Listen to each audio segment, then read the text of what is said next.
Yes, we were in house property, correct everybody? NAV. And then what can we reduce from NAV? Section 24, 24A and 24B, correct? And we have done types of house property. Self-occupied also includes unoccupied, then let out, and what deemed to be let out. Yes, still here. Importantly, now we have done about something about interest, this deduction. Okay, what much about ceiling limit on deduction, interest deduction. What are the ceiling limits for let out and deemed to be let out? There is no limit. But for this occupied, self-occupied property, but what are the limits? Either 30,000 or 2 lakh rupees. Clear, Dilla? Though that also, those also points we have covered. All right. Let's go ahead. Cases we have done, bacho, cases. Part of the year SOP and part of the year let out. Okay, so we consider it as completely as let out. Then portion of the house self-occupied and the portion of the house let out. Then we apportion, we distribute between both of them. Yes, till even that also we have, those points also we have covered. Then whether sold during the year, sold, then what do we do, bacho? Expected rent only for the let out part. Correct, everybody? Right? But municipal taxes and interest deduction we take for the entire year. That also we have covered. We have covered vacancy loss also. Those cases also we have covered. Yes, chalo, let's go ahead, everybody. So let's do question about now ceiling limits. Huh? They are very, very, very important. What are the ceiling limits, bacho? Again, I'm repeating for self-occupied property. It is what? 2 lakh rupees. Yes, Celia? Tell me, have we done question number 29? Have we covered 29? 2, 1? No. Tell me, question number 29, have we done? Everybody? Look at your textbook quickly. No. Let's go to question number 29.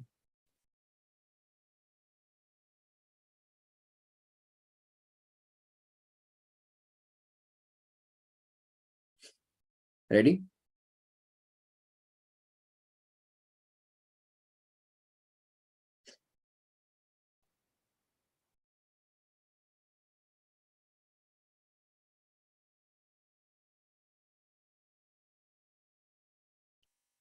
Now that is again a separate question or a different question, a new kind of category of question we are doing.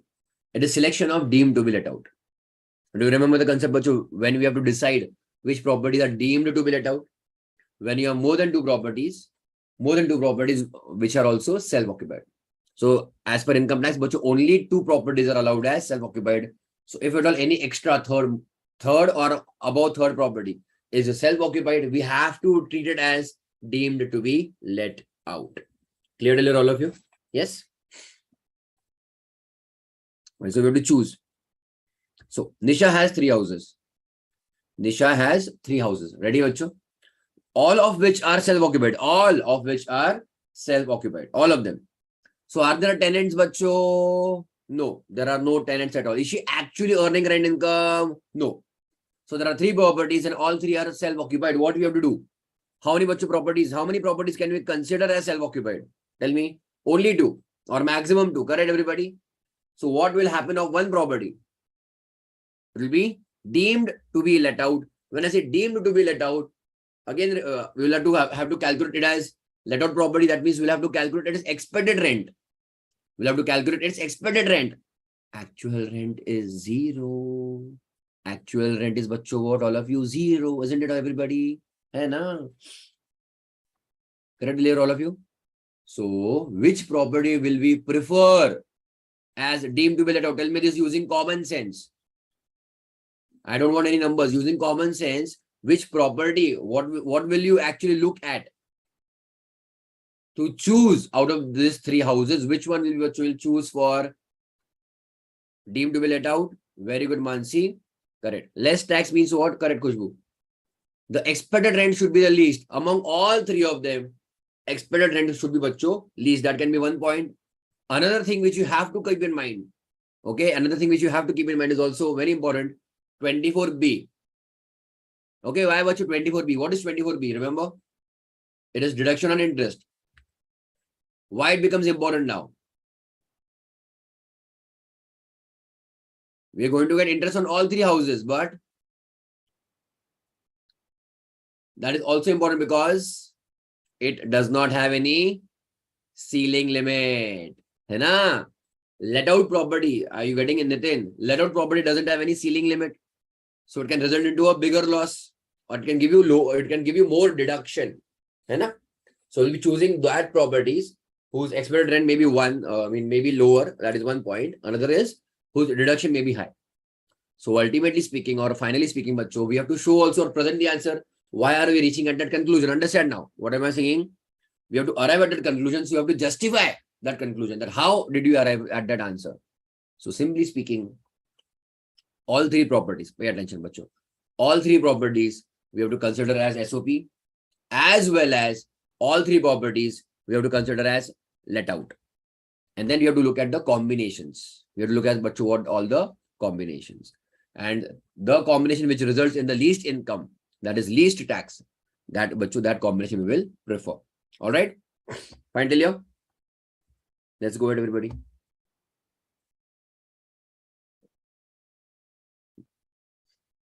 So house 1, house 2, house 3, what do we have? Municipal valuation, fair rent, standard rent, everything for the year, date of completion of construction, something. Okay,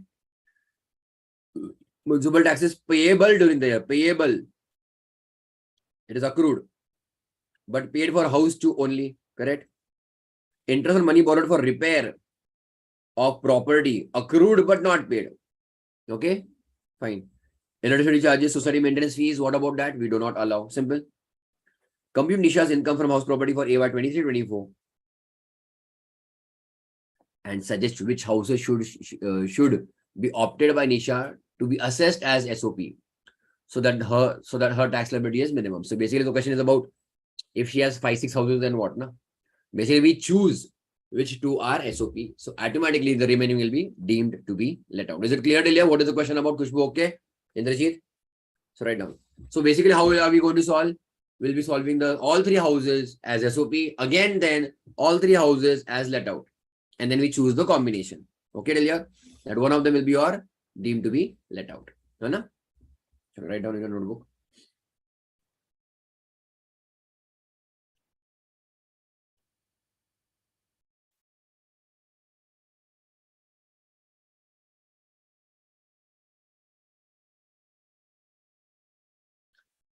Let's go ahead. So the computation of income of.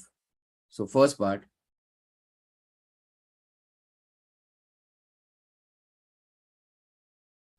Computation of income from house property.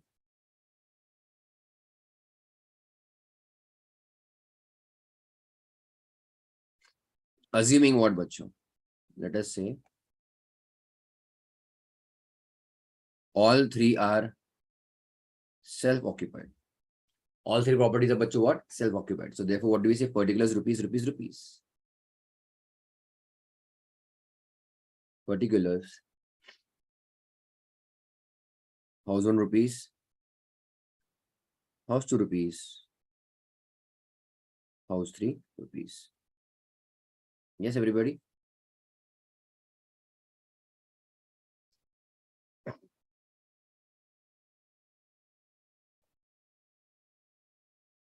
It will not be a big calculation. Tell me quickly. Correct? Eh?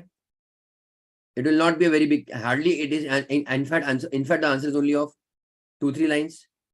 If you realize that, है ना? Why? GAV anyway is what, बच्चों? Nil.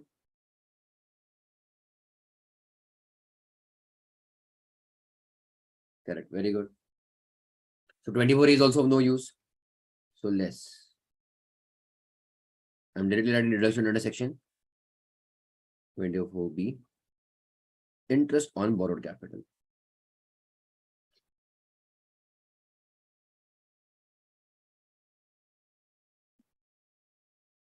That also we don't have for house number 1 and house number 3. In the question, look at the question. Interest on borrowed capital.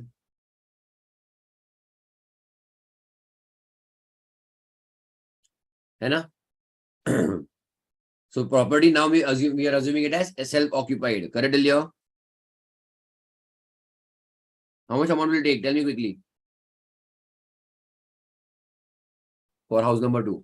Type it.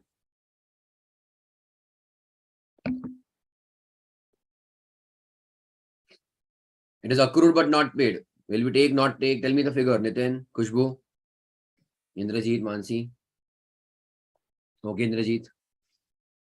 Type quickly, Kushbu, Mansi, Nitin. Okay, Khushbu. Okay, Mansi. And no amount. Okay, fine. See, again, I'm repeating. Interest on borrowed capital is allowed on accrual basis, not on payment basis. Municipal taxes is allowed on payment basis. Correct, Ilya? Fine. That is one point. Another point. So now for house number 2, it is accrued. So 55,000 is to be considered. But you forgot, some of you forgot the point that the loan is taken for what purpose. You have to look into the question properly. Repairs. Is it one of those five? Is it one of those 5 reasons for which you can take the loan?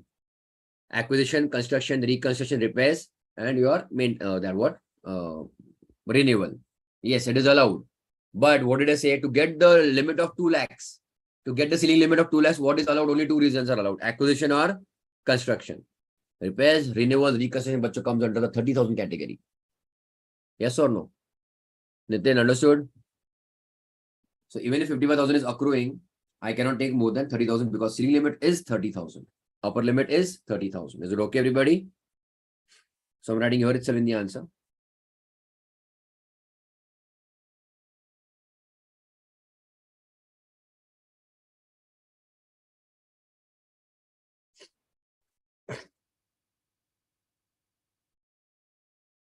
Accrued rupees 50,000. Subject to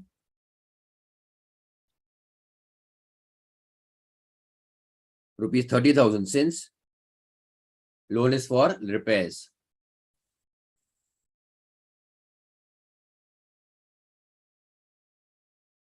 Understood, everybody? Fine. Let's go ahead, everybody. Chalo.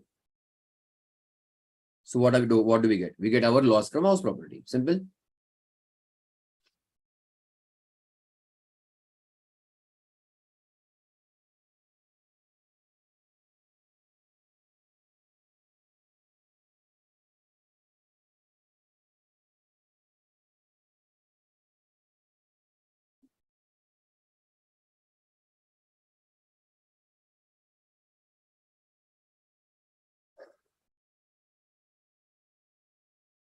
Any problem till you're all okay? Now category 2, what do we do, Vacho? Again, calculation from income or house property, assuming all of them are let out. Okay.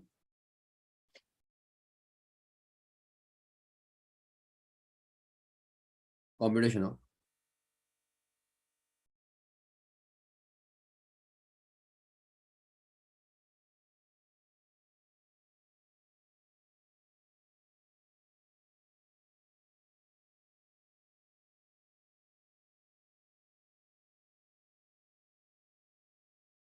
All 3 house property are let out. Okay. Okay, everybody tell your particulars. Again, same thing. House 1 rupees. House 2 rupees. House 3 rupees. Clear?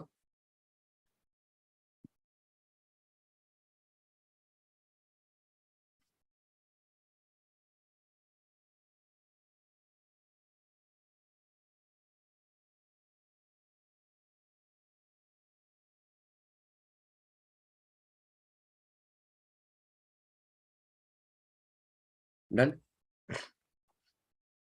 What will be the expected rent? Sorry, what will be the GAV? GAV will be only expected rent because there is no actual rent. Correct, Ilya? So I'm writing a GAV, gross annual value, is your expected rent, which is what, bacho? Higher of municipal valuation or a fair rent subject to standard rent. Clear, Ilya? So can you give me quickly the directly answer? Higher of MV or FR subject to SR. Higher is 150, but lower is 1 lakh, so 1 lakh. Clear? Then higher is 175, but lower is 165. So again 165. Then third house, higher is 140, but lower is 150. So answer will be 140. Correct. Is it okay to clear all of you? Done? Then are done. So that is my GAV. Less.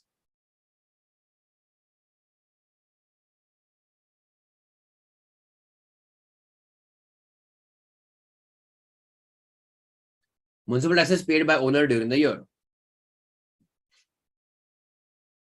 House 1 12%, house 2 8%, and house 3 10%. Which one will take, Nitin? All three? 1 and 3, 2, which one?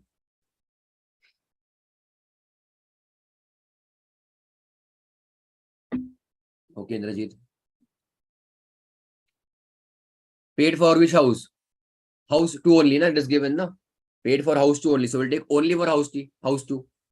Municipal taxes bachcho is allowed only on payment basis. Clear till here? So I'm going to write down dash and dash for house 1 and house 3.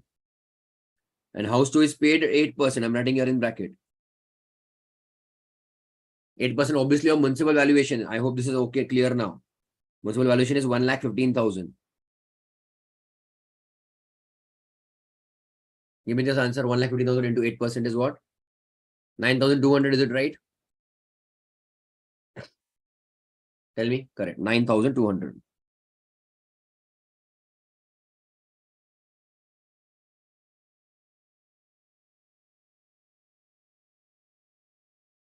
We arrive at NAV. 1 lakh.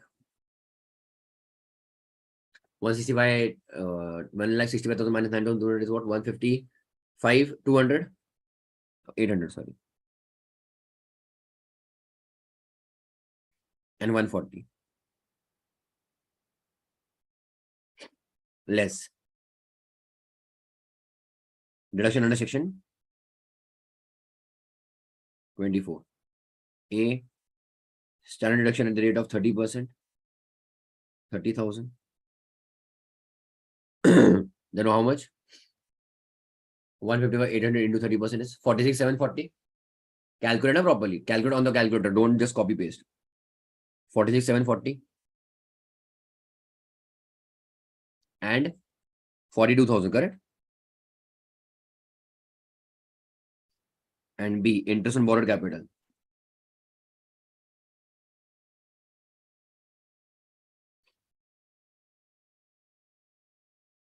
As it is, it was not there for house 1 and house 3, the interest. So only for house 2, 55,000. How much will take? How much will take, Nitin?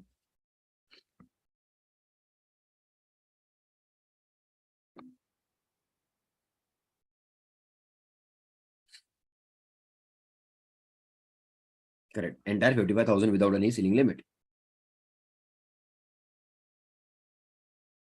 All right.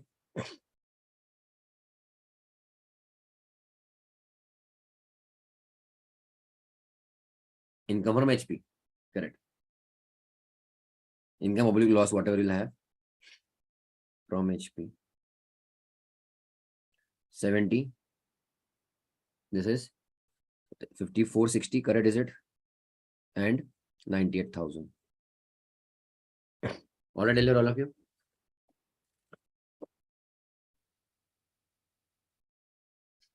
So we'll basically have to look at the combination, okay? See, now pay attention. From an examination point of view, normally you'll have only 3 properties to choose from. But you know me, I can give you more questions. So the next question is a little tougher, okay? So from examination point of view, you'll get only 3 houses to choose from. That is easier. So when you have 3 houses to choose from, we have a very simple table to do, okay? Check, pay attention now. Write down analysis of combination.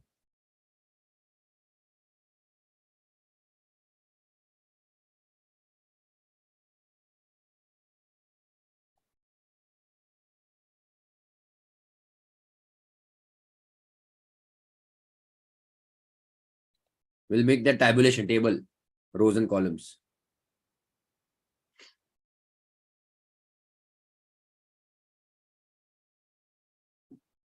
Pay attention. Let me first give you at least for one row. House 1, house 2, and house 3. Okay, pay attention. We have to choose 2 SOP. So basically, ultimately, one of them will become what?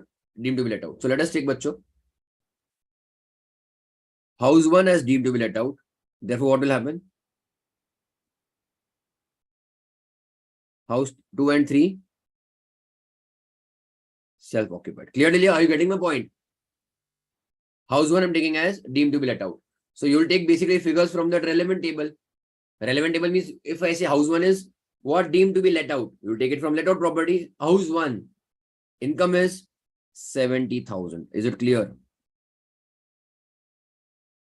So house 2 and house 3 are now what? Self-occupied. Okay. So we'll take from SOP property. 30,000 negative and dash. So my income becomes how much? Total income becomes 40,000. I hope this is clear to you. Kushbu.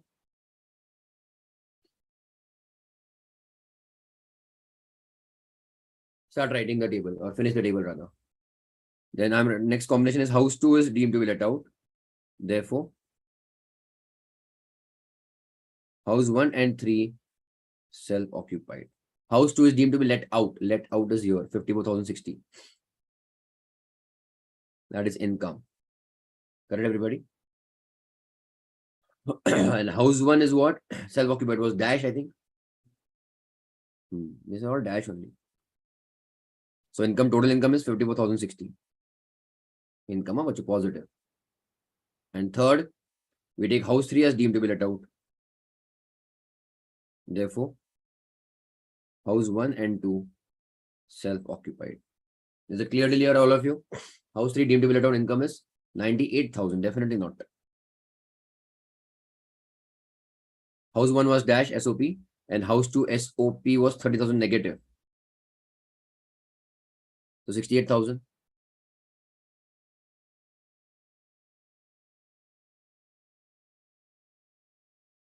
These are my 3 options rather. And everybody, this is what you're choosing, you'll have to do. Simple.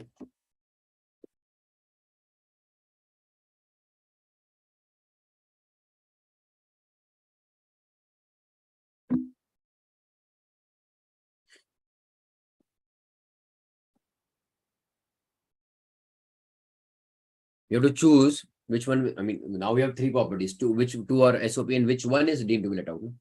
Only one you have to write. I mean, the answer about that. Which one will we consider as deemed to be let out?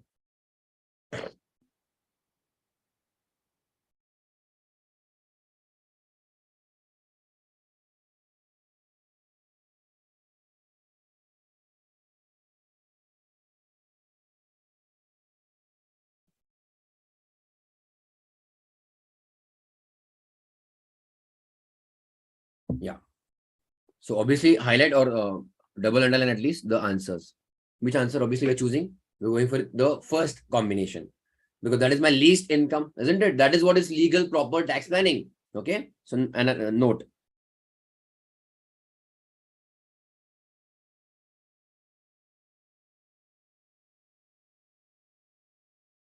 It is recommended that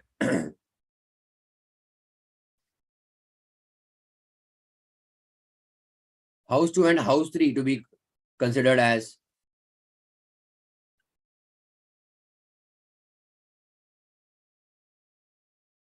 self-occupied, and obviously then house 1 as deemed to be let out. Okay. Since this combination reflects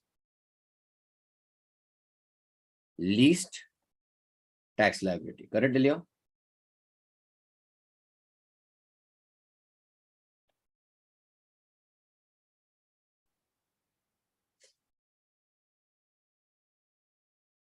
See, now the ICAI also, or board of studies also now have this power, examination department.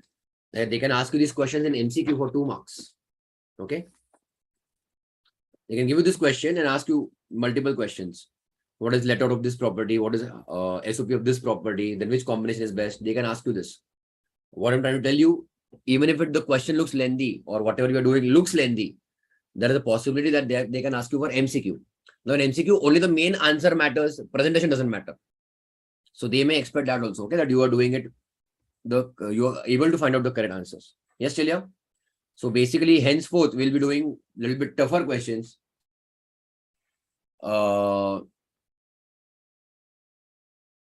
Now ask me, Nitin. You don't worry, ask me. See your paid fees, you have a right to ask me. Simple. I'll say that. Don't worry. Tell me what is the problem. पूछ unmute कर चाहिए तो. Analysis नहीं समझा, ठीक है. देख अपने पास वी हैव 3 हाउसेस. हिंदी में पढ़ो इंग्लिश में पढ़ो तेरे को. वी हैव 3 हाउसेस बराबर है. हिंदी नो प्रॉब्लम चलेगा. देख अपने पास 3 घर है. एक्चुअल में क्या है, ऑल 3 आर एसओपी. मतलब समझा कुछ. तीनों घर पे कोई टेनेंट है क्या, नहीं है, बराबर है. अब ये तुझे ये बेसिक याद है, ये वाली चीज. Where is it.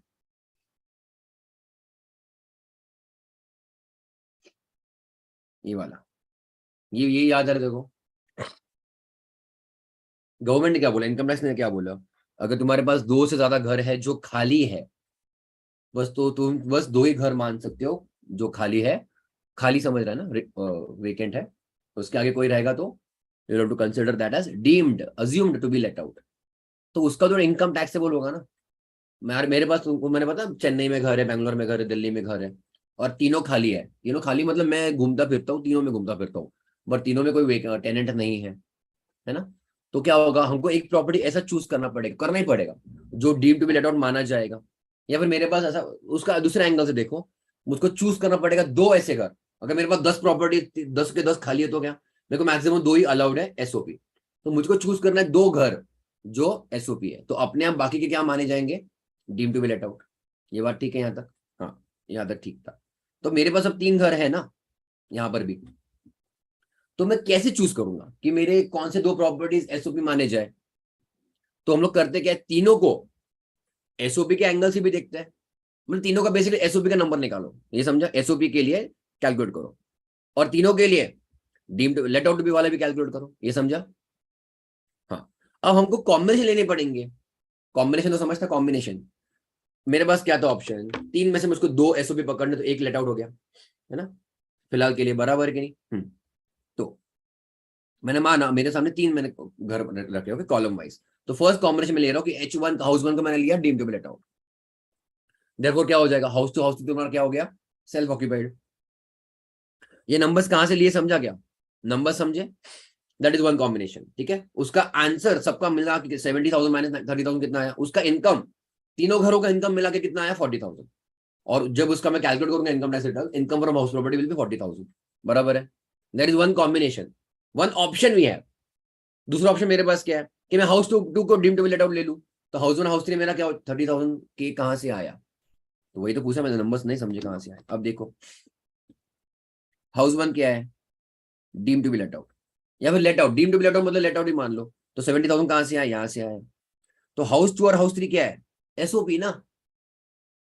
तो मैं एसओपी के टेबल में जाएंगे ना फिर, कि मैंने हाउस 2 अगर एसओपी लेता था तो हाउस 2 का इनकम कितना है, -30,000, और हाउस 3 का एसओपी का इनकम कितना है, नील. क्लियर. हाँ. सेकंड कॉम्बिनेशन क्या है, हाउस 2 मेरा deem to be let out है, तो हाउस 2 मेरा यहां से आ गया. तो इसकी वजह हाउस 1 और हाउस 3 क्या हो गया, एसओपी. अब फिर से एसओपी के टेबल में जाओ, हाउस 1 का इनकम देखो, डैश था, और हाउस 3 का भी इनकम डैश ही है. ठीक है. So my total income from house property 54,060. And last combination क्या है कि मैंने हाउस 3 को ले लिया deem to be let out. Correct clear all of you. House 3 is what, deem to be let out. So how much is the income from deemed to be let out, 98,000. Therefore house 1 house 2 is what, SOP. Now again check, house 1 house 2 SOP is how much, dash and 30,000. Correct, no? -30,000. So which combination is best,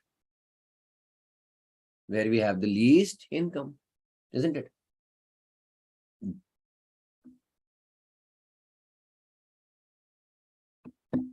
Correct. Okay, Delia? Good. Don't keep your doubts pending. Get it solved there itself, because obviously next question are always complicated and tougher than the earlier one. Okay? कुछ वो okay Delia, Indrajit Mansi all okay? We'll go ahead. चलो. It reflects the least tax liability or least taxable income. Simple. Question number 39 we have not covered, right? Go to question number 39. That's why I told you have to revise regularly. At times, if my lecture is late or if I don't take lecture on any particular day, you should revise properly. Okay. Sure. Question number 39. Now we have 4 properties. That's why I was telling you the question will become complicated now. Okay. Ready, everybody? X has 4 houses. Provide the following information. Municipal valuation, fair rent. These are small figures, whatever it is, but we'll use it as it is. Okay. Fair rent and rent. If property is let out throughout the year. If, okay. This is your actual rent. Municipal valuation is there, fair rent is there. And if at all you give it on actual rent, then that is the income you will earn. Okay. Then you have something unrealized rent. Unrealized rent, remember rule number what? 4. That was rule 4. Then municipal taxes paid by X. X is the owner. So he is paid for all the houses. No problem. Repairs expenses. Allowed or not allowed? Repairs expenses is not allowed. If you take loan for repairs, then the interest on loan is allowed. That also to the limit of 30,000 for self-occupied, but no ceiling limit for let out. Collection charges not allowed. Land revenue, anything not allowed. Interest on borrowed capital for payment of municipal taxes. Tell me, allowed or not allowed? Interest on capital borrowed for repayment of municipal taxes. Nitin, yes or no? Allowed or not allowed? No. Are interest on why have we borrowed the capital? But check the reason also. Don't get confused. See, when you pay property tax directly to the government, property tax, that is allowed. Correct? We reduce it from GAV. Municipal taxes paid to the corporation. Correct? Then interest on capital borrowed is also allowed, but only for those 5 reasons. So this question here, they have taken the loan for repayment of municipal taxes. Okay, so that loan itself is not eligible. Okay, ready, Bacho? Fine. But this is, I think, a different question. Look at the nature of occupation. Nature of occupation means what is the purpose of these houses? House 1 SOP actually, okay, actually SOP. House 2 self SOP, but for a business. House 3 self-occupied for residents. Resident means residents. Again SOP. And house 4 actually let out. Tell me. Okay, Indrajit. What about what is to be done of house number 2? Khushbu. Because I've done a question on this. Very good, Indrajit. Yes, Nitin, very good.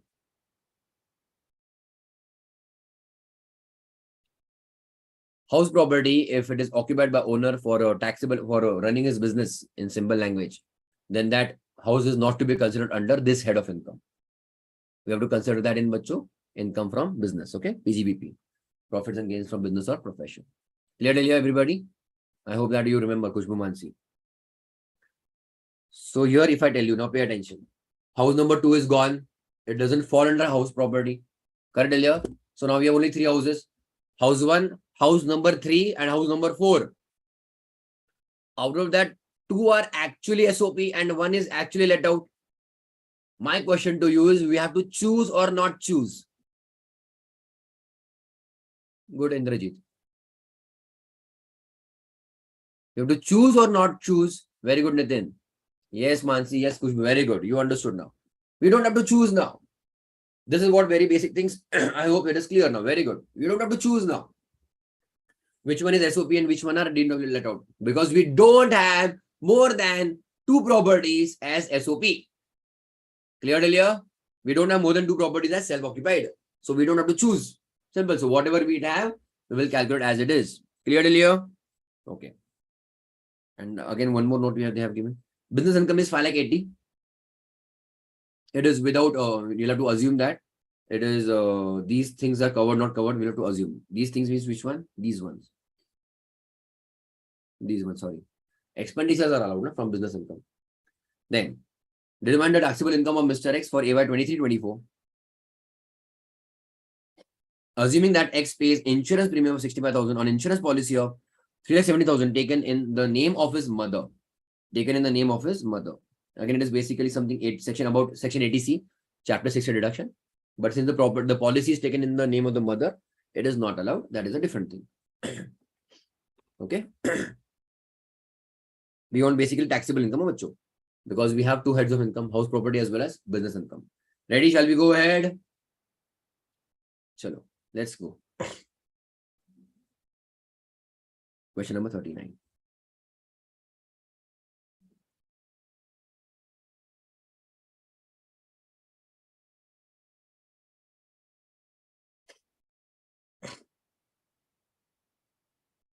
Computation of taxable income.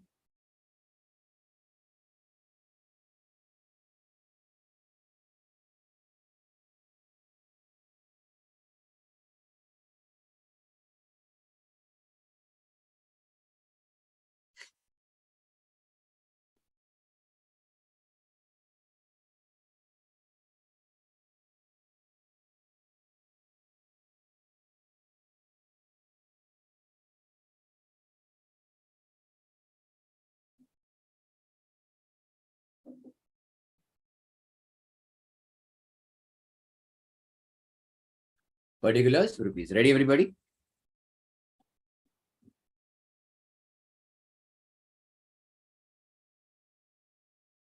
See, main answer will be very short because we're talking about all the income over there.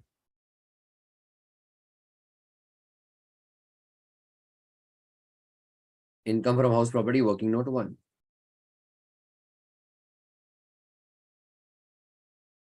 Then you have what? Income from business.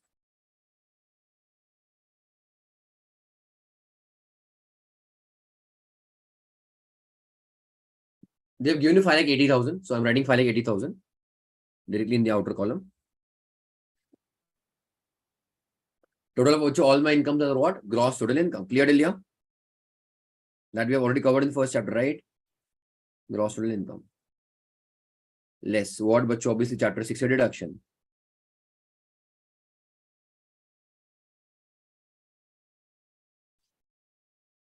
So I'm just writing that point and clarification. Life insurance premium. Right now here I'm writing dash.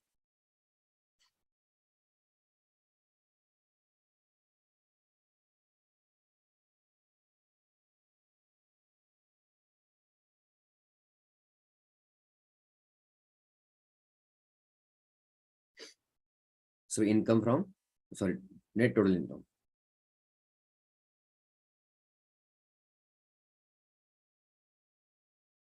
Okay, net total income.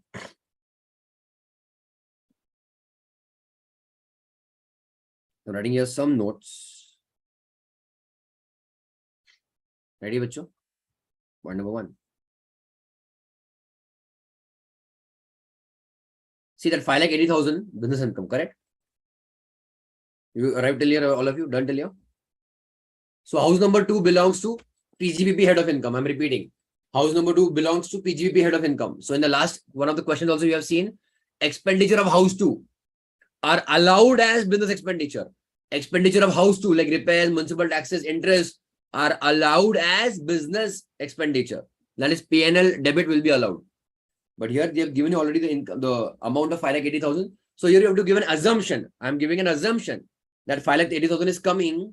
This amount is coming after considering all these things. Okay. Otherwise, what we'll have to do? Otherwise, you have to again reduce from 5 like 80,000, 500, 2,000, etc. Clear, Delia? So we can give an assumption since it is not given in the question.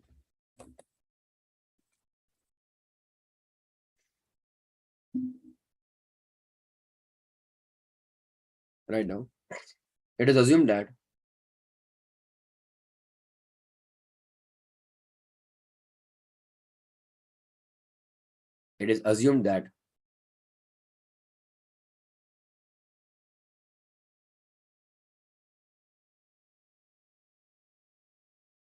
business income of rupees 5.8 lakhs. It is assumed that business income of rupees 5.8 lakhs. Correct, no? 5.8 lakhs. Is computed after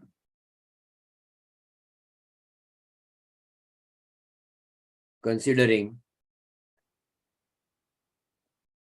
repairs and municipal taxes.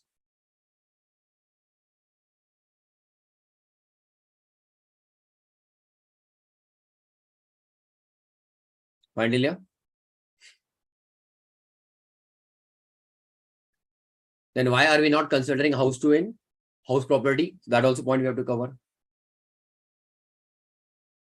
House to is used for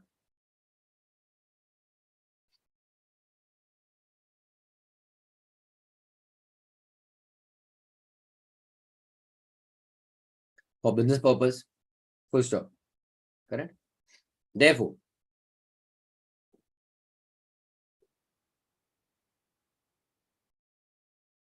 income from house property does not arise.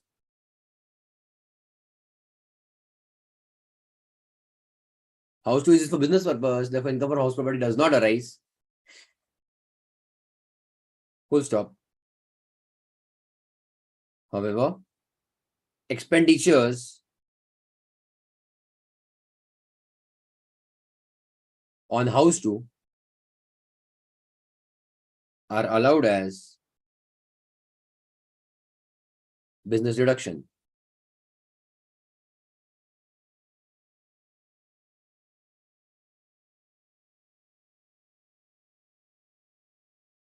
Are allowed as business deduction.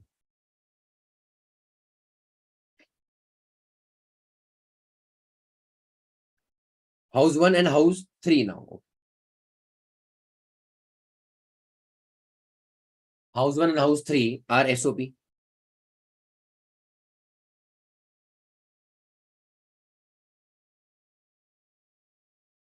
Assessee is allowed to hold.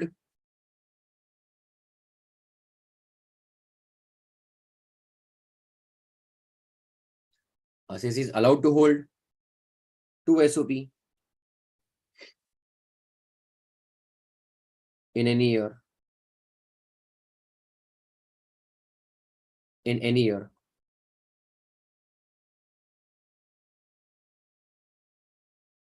And house 4 is actually let out.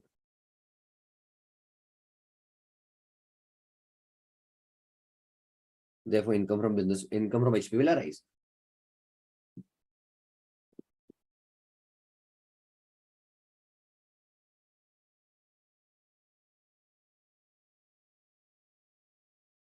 And last point.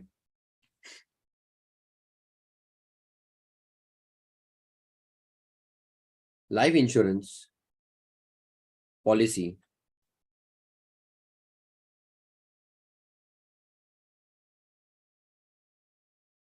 in the name of mother is not allowed, is not eligible,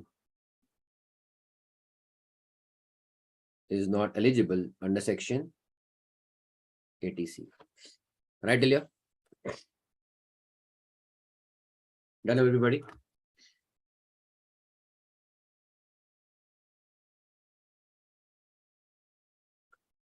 House 1 and house 3 bachcho, okay? House 2 as it is not there in the picture. House 1 and house 3 is what? SOP. Correct? So only amount relevant to that SOP properties are what? Interest on borrowed capital. And that also, I think it is not eligible in the given question because it is not for any of those 5 allowed purposes. Hai na? So actually house 1 and house 3, your entire answer is going to be nil. Ready? Chalo, let's write down. Working note 1.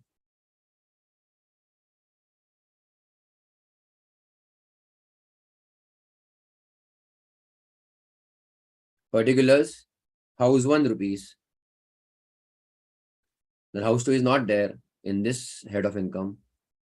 House 3 rupees. And house 4 rupees. Correct? Type we know. Self-occupied and let out. So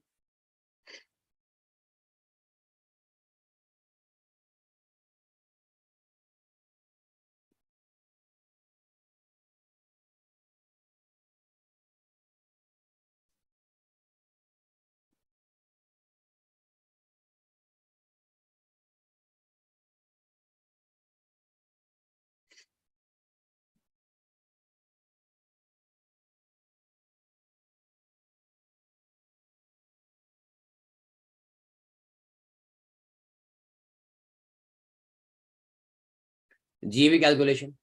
Ready? First one, higher of expected rent. Sorry, higher of MVFR subject to SR. That is first your expected rent. Correct, Ilya? Do you have all of that? No. MV or FR is what, bacho? Are we taking for a house 1 and house 2? Nothing. 50,000. Correct, Ilya? And subject to SR. Is SR given to us? No. Correct, everybody? So we'll take how much? House 4. 60,000. Yes, Ilya?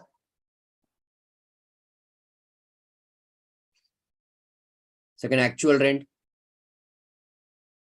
SOB bacho till NAV will be nil, na? Self-occupied properties till net annual value will be nil. Actual rent of house number 4, 72,000. Fine, Ilya? Therefore, GAV, whichever is higher, 72. Less municipal taxes paid. Not allowed for a self-occupied. Municipal taxes paid for house 4, take 6,000. Yes, Ilya? Oh, Mansi, very good. Unrealized rent we have. Very correct. Good, good, good. Yes, it is given there. 3,000. Yes, thank you. Less, my mistake here. Actual rent is for the year. And then we have unrealized rent. Very good. Of 3,000. Correct. So GAV is not 72, bacho. This is 69,000. Okay. 69,000.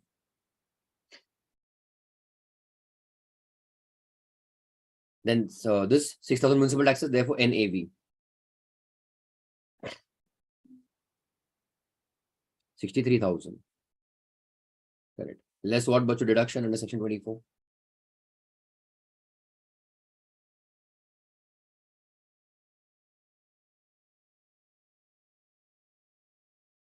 $18,900.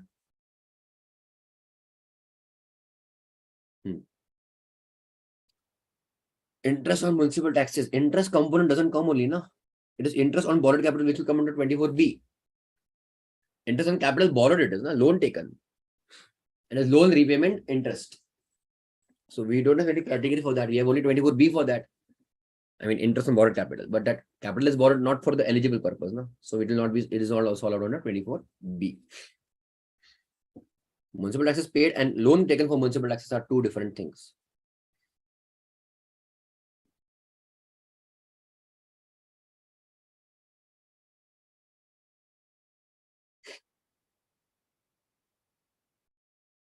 Not allowed for all of them. Why? Because loan is not taken for eligible purpose. Okay, so ceiling limit applicable, not applicable, that also we don't have to check. But the loan is not for the eligible purpose. Simple.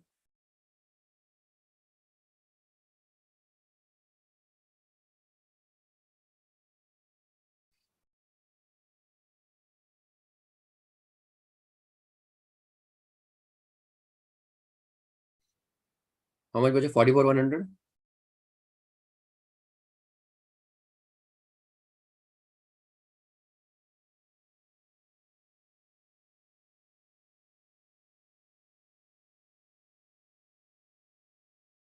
Net income or house property 44,100.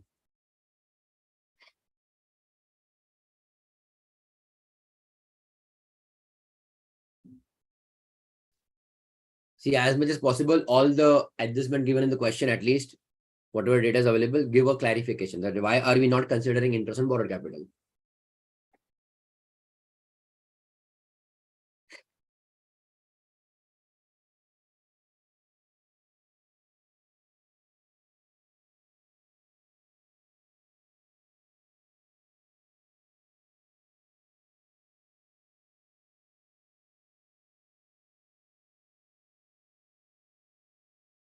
Since it is borrowed, since it is borrowed to repay municipal taxes.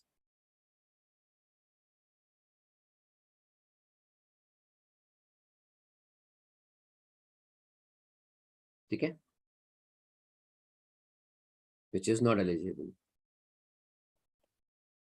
Which is not eligible. Fine till here, all of you?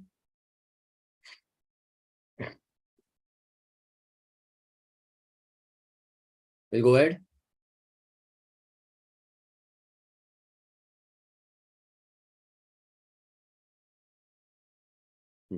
So take this figure 44 100 in your main answer. 44 100. Chalo.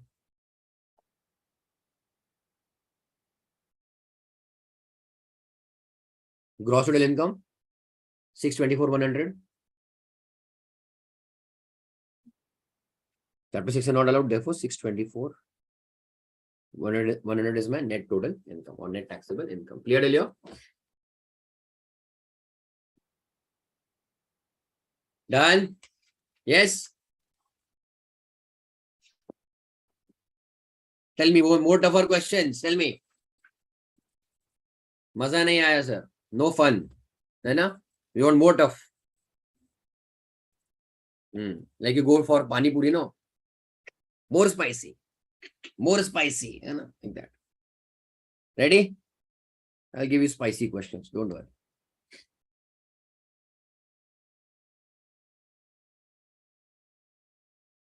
Ready? So the next one, 38.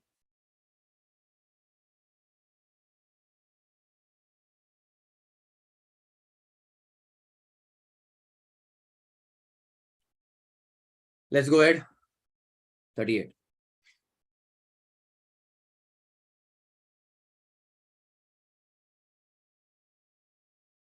X, age 52, owns 4 houses. We should be that much rich, na? We should have. Yes. Which are used by him for his residence. If you don't solve this, then that will be our future, na? To sell panipuris. Correct? It owns 4 houses, which are used by him for his residence. So all 4 are bacho. Self-occupied you have to consider. Okay? Self-occupied or unoccupied. Okay? Then in these pages of textbook only you will see my name and you're selling pani puri, and bhel, something in that on those pages only, na? Tear the pages. Sure. Municipal valuation, fair rent, standard rent, municipal taxes paid by X. Okay, even that is given. Okay, so all simple till here. But all for our bacho what? Self-occupied. So that is the fun over here. Understand now. Now this is little complicated. Interest on capital borrowed. Pay attention. For purchase or construction. They have given the reason also. It may be construction or it may be purchase. That means it is allowed. Yes, it is allowed. It is eligible. Something is written in the bracket. Inclusive of 1/5 of pre-construction period interest wherever applicable. That means whatever figure year we have, it is current year plus pre-construction wherever it is applicable. 1/5. Now, capital was borrowed exactly on 1st April 2009 in cases of houses 3 and 4. Okay. In case of house 1 and 2, capital was borrowed on 10th April 1998. Okay. Interesting. You will ask why so old questions and why so old data? Because of same reason, na? Okay. Find net income. Achha, tell me, bacho, for house 1 and house 3, what ceiling limit comes to your mind? House 1 and house 2. Sorry, house 1 and house 2. It was before bacho 1/4/1999. Therefore, the limit will be 30,000. Correct? Very good. And 3 and 4 bacho was after 1/4/1999. Remaining things I think they have not yet given. So the ceiling limit bacho will be ceiling limit, upper limit will be 2 lakhs. Finally, this much basic is okay. Find net income and as well as tax liability. Mark Kasam, great. Wow. Of X for AY 23-24. On the assumption that income of X from other sources, we have other sources also, is 520, and it deposits 1 lakh in PPF and 55,000 in tax savings FD. Total is 1,55,000. However, section 80C allows upper limit of 1,50,000. That also we have to consider. Okay, tell all of you? Fine. It will be a very lengthy question because you have to choose also, bacho. Okay? So let's go ahead, everybody.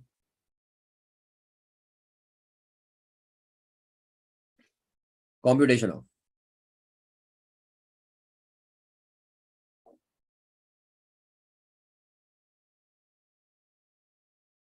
taxable income and tax liability. Yeah, but so that is what they have asked you.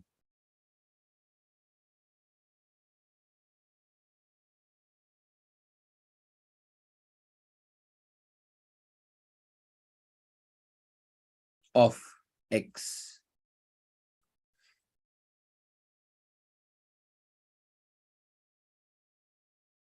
For AY 23-24, particulars rupees.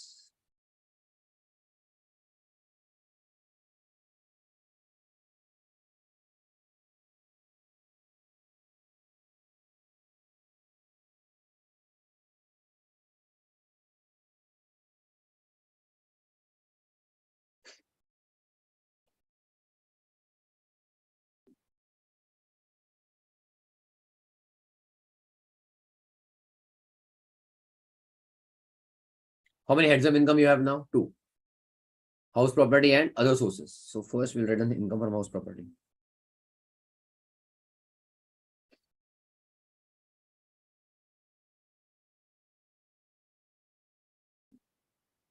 Working note 1. Income from other sources. This figure is ready-made given to you.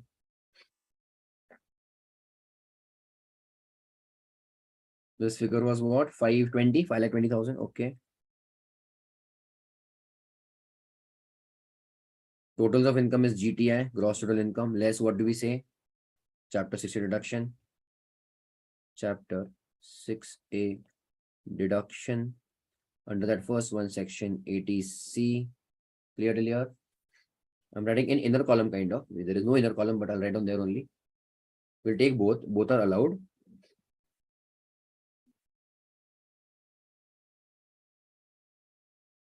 PPF contribution 1 lakh. Tax saving FD also allowed. Is 55,000. However, limit of section 80C is 1,50,000 maximum you can take. Over there in bracket only write down if you want.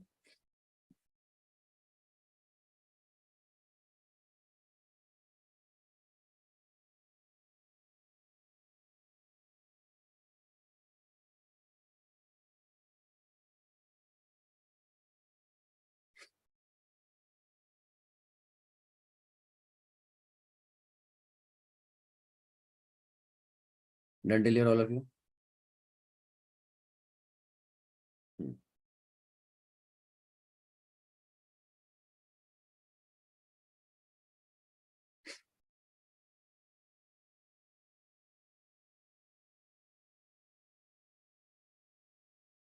Net total income. Okay. And therefore, next one you have to do is what? Tax liability calculation.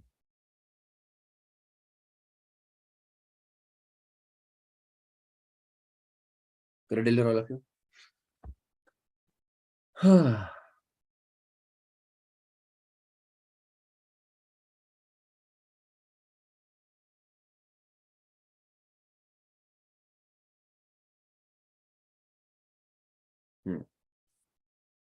We'll go ahead.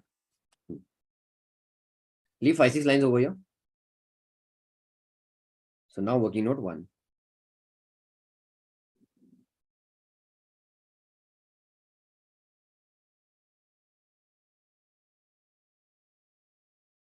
Income from HP. Correct, here? Now what do we do? Now, do we have any kind of unique case that it is used for business, self-business, and is actually let out? No, all 4 of them are SOP. What we'll have to do? Tell me, what is the first step? Consider all 4 as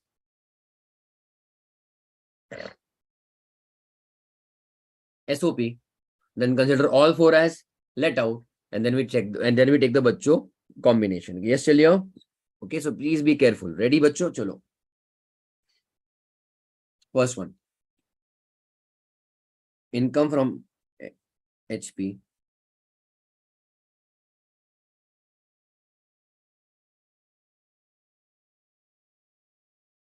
Assuming all 4 as self-occupied property. Correct, Ilya?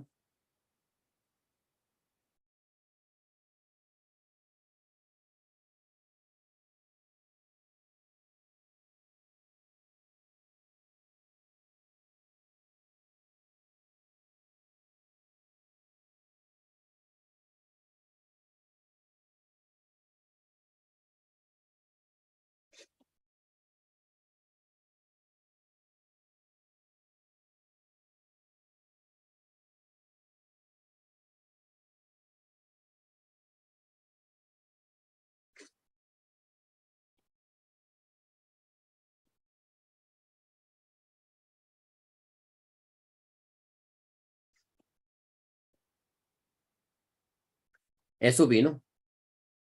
So GAV, NAV, everything is nil, bachcho. Correct, Ilya?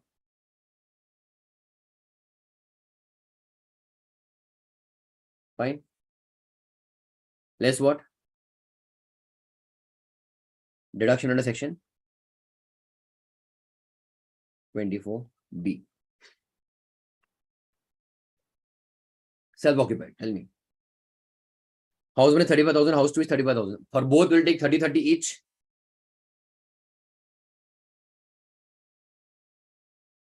Fine, Ilya? House 3, house 4, the ceiling limit is 2 lakh. So we'll take obviously whichever is lower, 84,000 and 156. Whichever is lower means up to max 2 lakhs. No? That is was the eligibility, but actual is 84. So we'll take lower.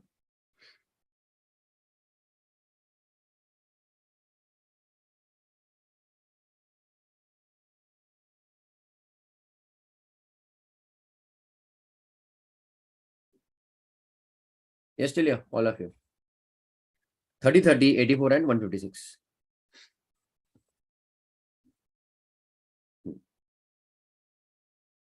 What is the reason for that? H1 and H2. Loan borrowed.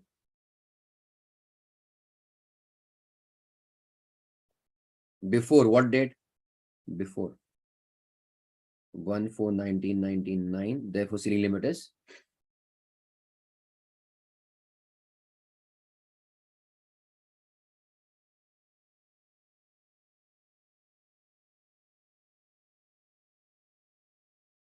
rupees 30,000.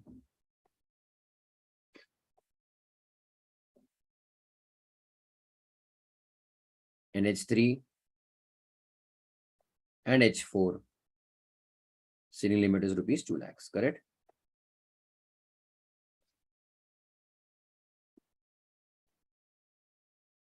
Therefore, obviously I have told you 1,000 times. You'll have now loss. For self-occupied properties, there will be always loss if there is any interest. You know? So loss from HP, in fact.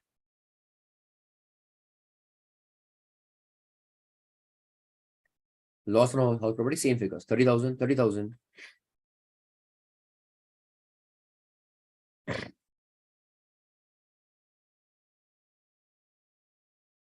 84,000 and 156.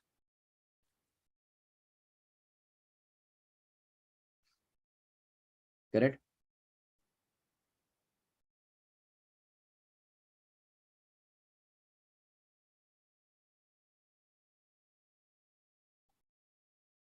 Done, Delia? Next one. Now computation, bachu what?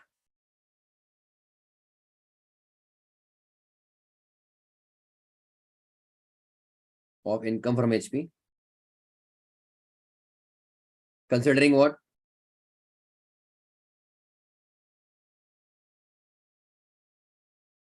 All are let out. All are let out. Clear, Delia?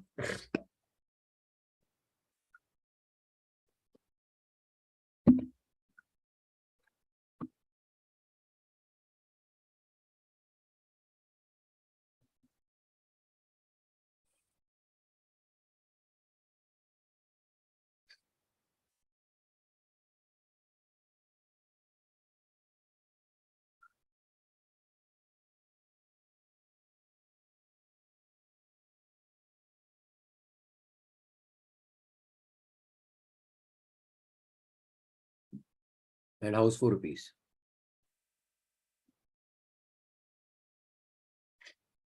Yeah, it is assuming, no? Correct. So only expected rent we have to calculate. Is it okay, Nitin, Delia?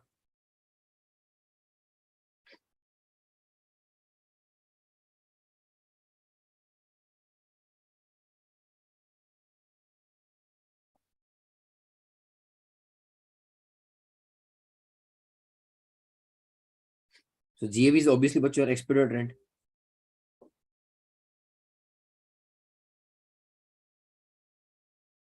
Which is what? Higher of MV or FR subject to SR. I didn't write the answers. 40, 50, higher is 50 and lower is 650 only then. House 2, 170, 160, higher 170, lower 174, so 170. House 3, higher 25, 26, 26, lower 20, so 20. And house 4, 1997, higher is 97, but lower is 96, so 96. Clearly, I hope this all things we have covered, okay? These are my what, bacho? Expected rent. That is also my GAV, gross annual value. Clear? It is let out, no? Municipal taxes are paid. Yes, they are paid. So we will reduce less municipal taxes.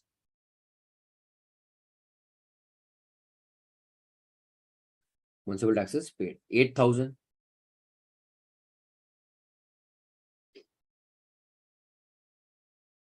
26,000. 4,000 and 22,000. Clear, Delia? What do we arrive at? NAV. Net annual value. 42. 170 minus 26 is how much? 144. Okay, calculate by yourself. 20 minus 4, 16. And 96 minus 22, 76, 86, 76, 74. Clear, Delia? That is your net annual value. Less what, bacho? Deduction under section 24. A is what? Standard deduction at the rate of 30% of NAV. So 42 into 3. 12 and what to? 12,600. Okay. 141 to 30%. Calculate all of you. 43,200. 16,000 into 30%. 4,800. And lastly, 74,000 into 30%. 22,200.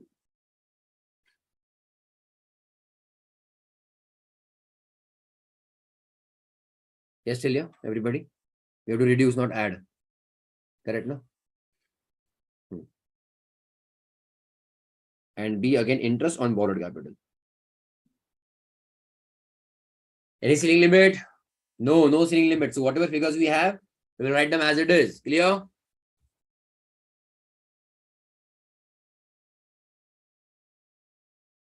$35, 35, 84, and 156. Yes? That is the income oblique loss from house property. Right, all of you?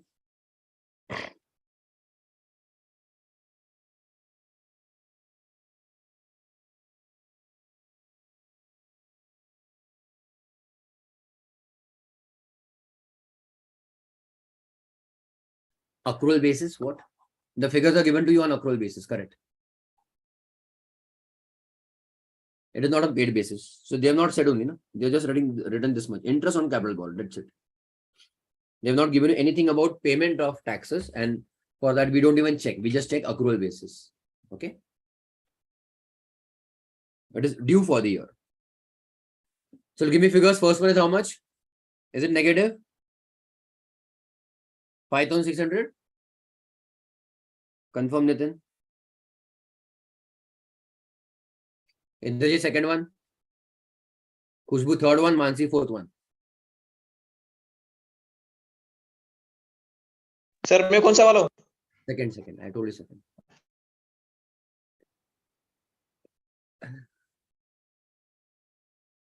Correct. 60 by 800.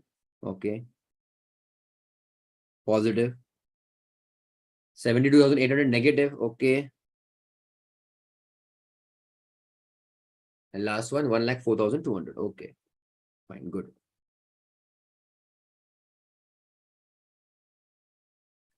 The question is done only half until now. Now we have a very amazing thing to do. What amazing thing to do? We have to choose the combinations of two SOP. Now, therefore, two of them will be deemed to be let out. Yes or no? Yes, everybody? So there will be lots of combinations. Do you remember mathematics? Do you remember mathematics, Bacho foundation? Okay. Out of 4 houses, I have to choose, Bacho, 2 of them as SOP. In how many ways we can select 2 houses out of 4? In 4C2 ways. 4C2 is, Bacho, 4 factorial upon 2 factorial into 2 factorial. 4 into 3, 12. And 12 by 2, 6. Basically, there will be 6 combinations. Tell me. Remember this? Nitin? Indrajit? Correct. Basic, I'm just telling you. There will be what 6 combinations. Okay. That is also logically you have to remember that how many to do. Okay, but let's go ahead, everybody. Fine. Before we proceed, you have to come back to this diagram again. Okay. Let out has no issues. But I just want you to read this point again.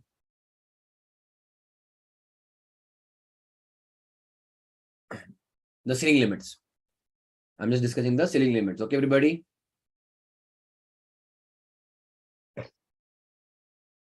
We'll go ahead, everybody.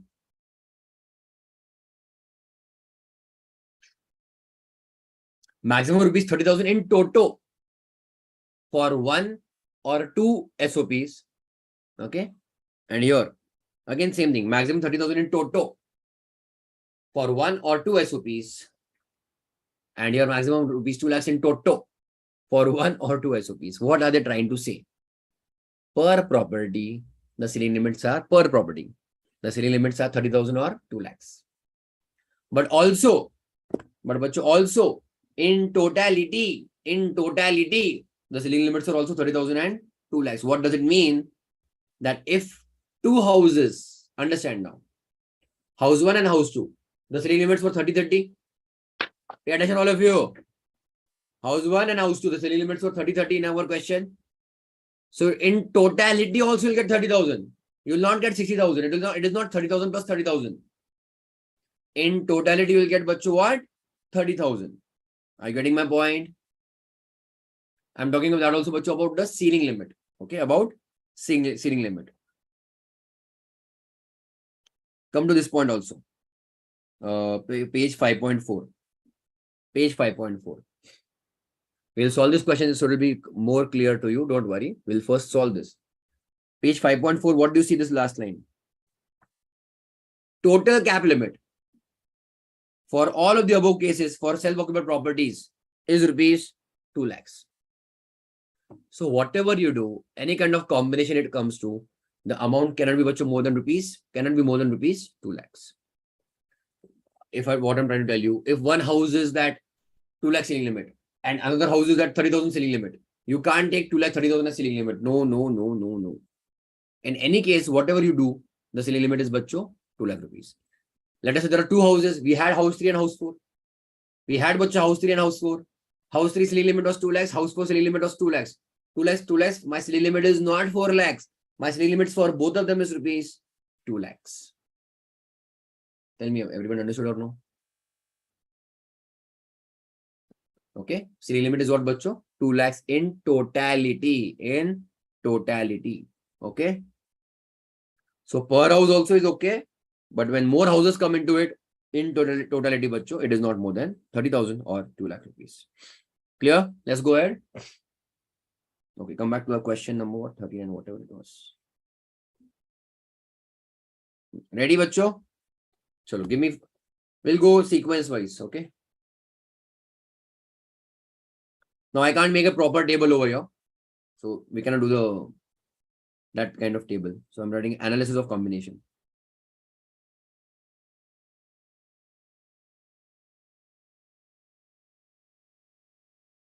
Fine, tell you. First, I'm taking case 1. First combination. Here I'm going sequence wise. H1 with H2.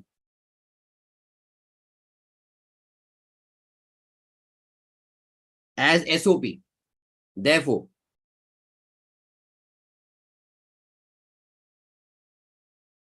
H3 and H4 as what, bachcho? Deemed to be let out. Are you understanding now, Nitin? Give me first two figures. H1, H2.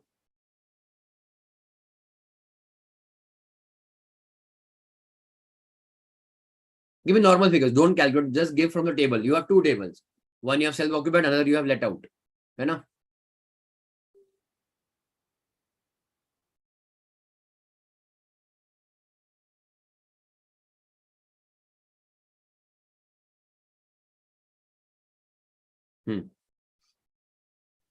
Okay, correct.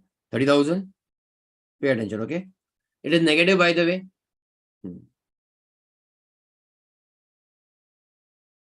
Plus 30,000. Correct, Ilya? Plus house 3 and house 4, give me now.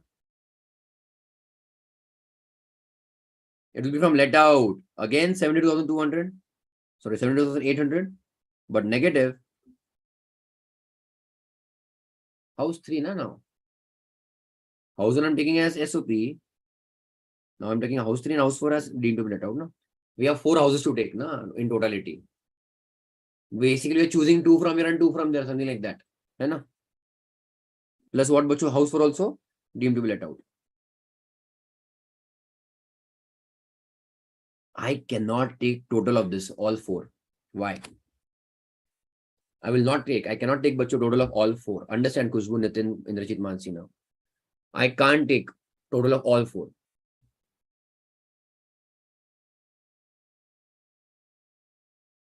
Because in totality, toto means totality. The ceiling limit for house 1 and house 2 is how much? 30,000. So I was repeating, I was telling you that again and again and again.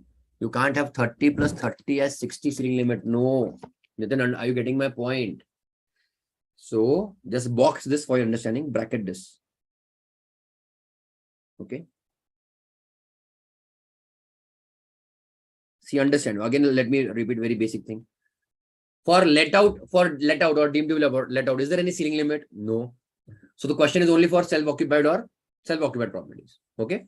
So 2 or more properties, understand that ceiling limit we will give, whatever is applicable, but only in aggregate, not individually now. Okay. So understand this, macho.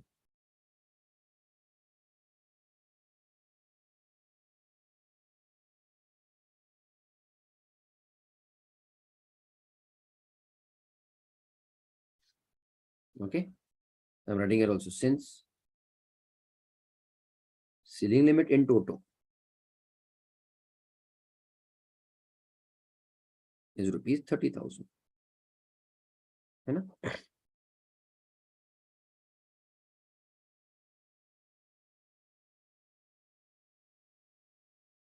This is bacho how much? Only these 3 figures.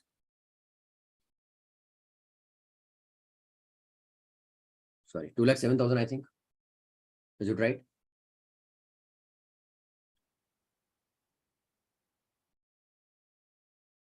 Tell me, Khushbu.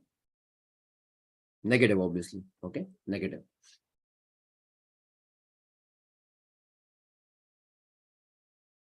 Loss from house property. See, understand. Don't tell me now 2 lakh rupees. No. If you tell me, sir, up to 2 lakhs rupees, that will be wrong. 2 lakh rupees limit is for what? Interest on borrowed capital ceiling limit. House property loss, it can be in a way unlimited, no? Okay. Interest on borrowed capital limit is 2 lakh rupees or 30,000 rupees. Okay, correct, Elia? But we have this also, na, losses. We're just taking total of losses or total of income of all the house properties. Clear? We'll go ahead.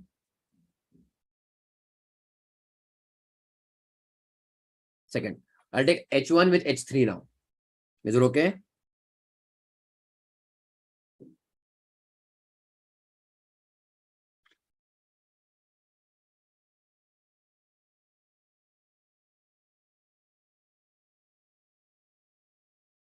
Nahi samjha?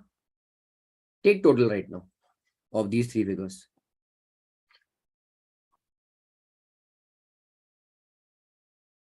See, where is the earlier question you have done? What was this? 40. This was total only, no? Of all three. Just take total. Whatever total is coming to. So 2,07,000. Why are you seeing 2 lakh? Tell me that reason, no? Did I say 2 lakh? You are seeing 2 lakh. And I think you're getting confused. That's why I said, what is the explanation for that? Okay. So give me figures, but H1, H3 as SOP. First we'll write individually and then we will take total, okay? H1 was what, 30,000, I think. Now H3 as SOP is how much? H3 as SOP. 84,000. Yes, tell here all of you. All of you okay till here?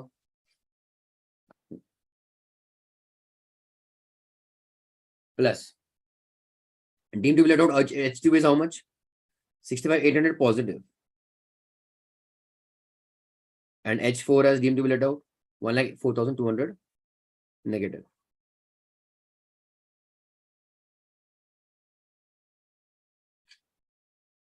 Now here I don't have any issue.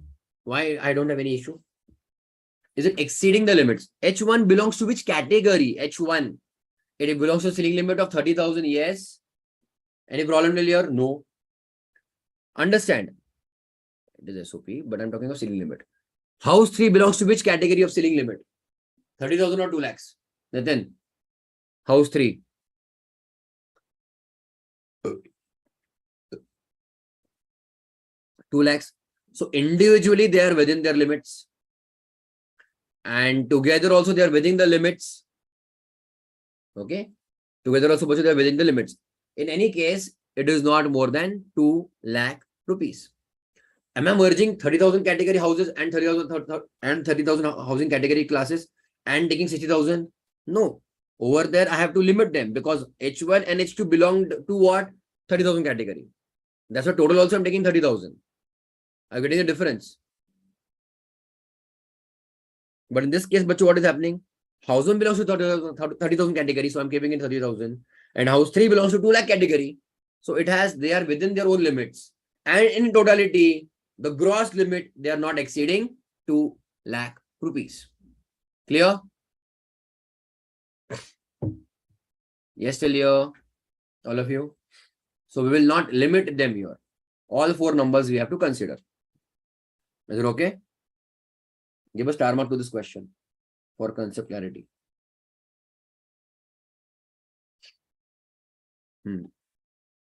So give me numbers. Is this what? 150 to 400?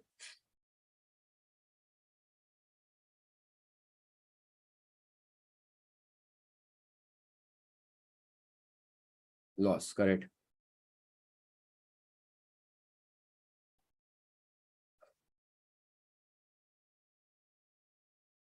Case 3. House 1 and house 4 as self-occupied property. Therefore, house 2 and house 3 as deemed to be let out. Clear? Now, obviously, you understood this type of question in the main exam will not be asked because it is very lengthy. To solve this question only will take 45 minutes minimum. So give me figures. H1 was 30,000. We know that. H4 SOP was how much? 156.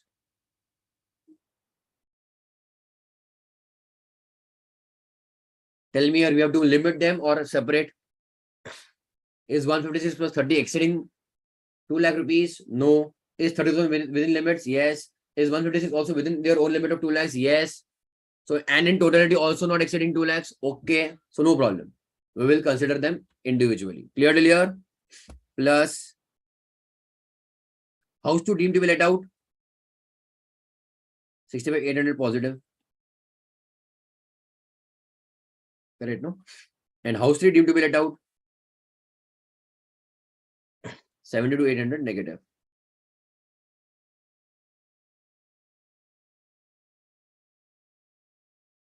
How much loss? 193. Fine. Okay, case 4 now. So house 1 with all combination done. House 2 now with the house 3. No? House 1, house 2 are done. No? House 1, house 2 is done. So house 2 is 1. House 2 with house 1 is also done. Now house 2 with house 3. Okay. You have to go ahead.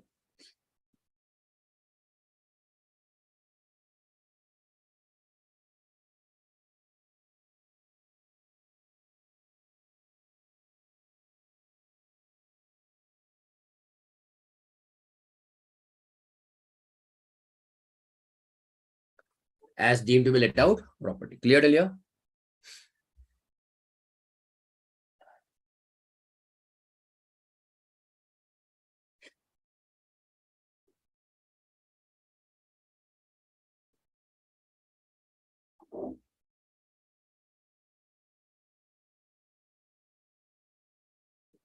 Ready, all of you? All within limits? Okay. H2 SOP. H2 SOP. 60 by 800. It is positive. No problem also about it. Correct, Elia?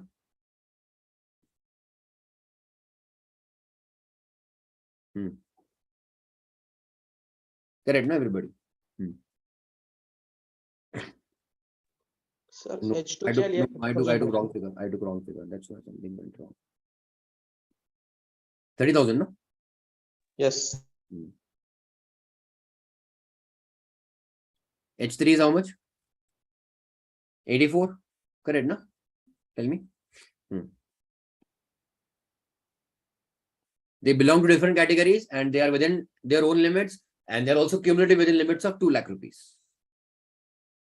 House 1 deemed to be let out. 5,600 negative.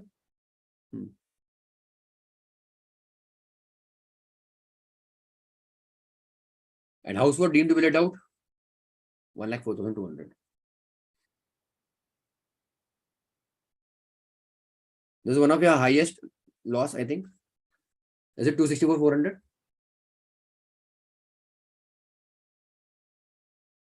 Correct, Elia? Loss. Case 5. House 2 with house 4, SOP.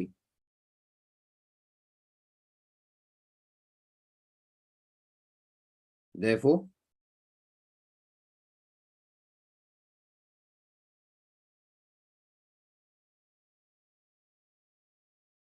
Sir, yes. Case 4 का मेरा 2,23,800 आ रहा है. Case 4, kya? Okay, sorry. Okay.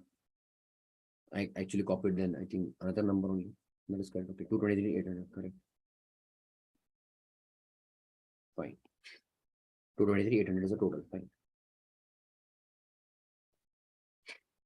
H2 and H4 SOP and H1 and H3 deemed to be let out. Chalo. H2 SOP. For how much? 30,000. H4 SOP. H4 SOP. 156 negative.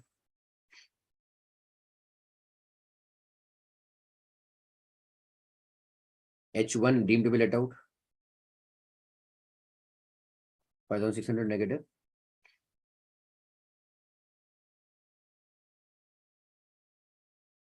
And H3 deemed to be let out.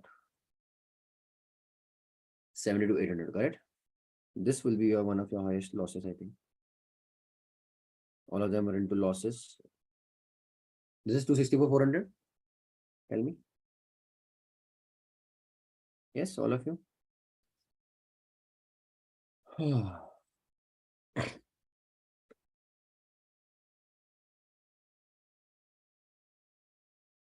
So only one case remains.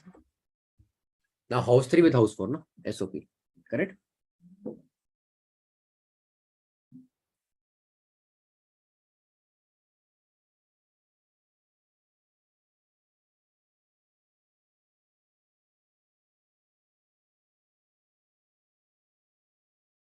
The house 1 and house 2 as deemed to be let out.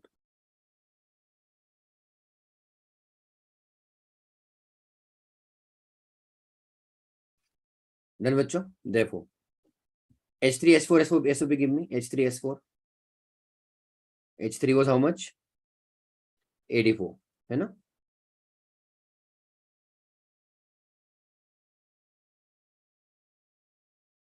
negative. House 4, 156, correct? Correct, no?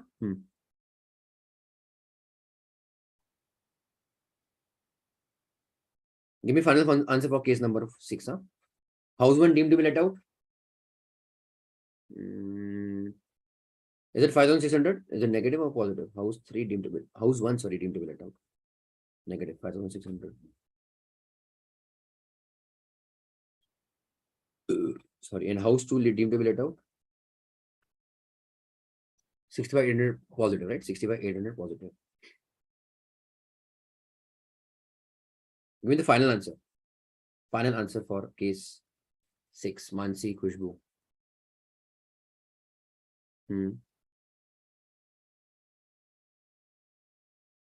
Okay. Nitin.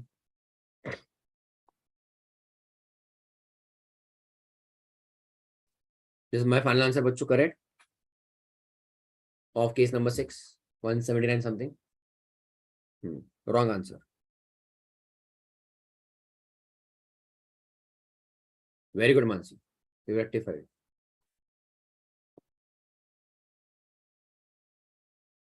84,000 belongs to ceiling limit of 2 lakhs. And 126 bachcho also belongs to ceiling limit of 2 lakhs. The total is going beyond 2 lakhs.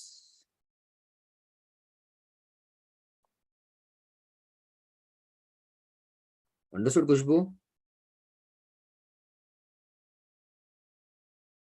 Nitin? Indrajit? Correct, no? You have to check always. See, these SOP are loss making. So to be always careful, they belong to which category? Keep that in mind. They belong to which category? So accordingly, you have to see, in totality, they should not exceed the category. And in totality, they should not also exceed rupees 2 lakhs. So they are exceeding both the cases. In totality, also 2 lakhs, and ceiling limit is already, we know it is also 2 lakhs. So again, it is a problem. Clear? So this comes to what, 139,800, I think.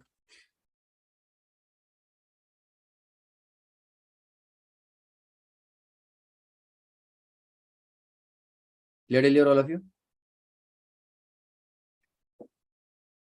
No, re Baba. 126,600 or 139,800? Tell me. 139, no? Case 6. Check the numbers. All of you.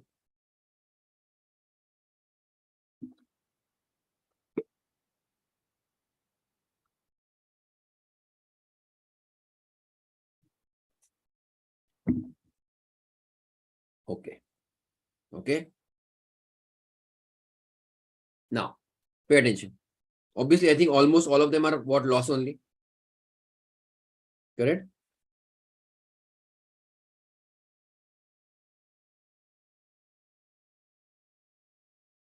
So we'll choose that figure where the loss is highest. Simple. What did I say? We'll choose that figure where the loss is highest. Clear? So where is the loss, etc., whatever is highest. We are checking out what least income. So even if it is going in negative, let it go.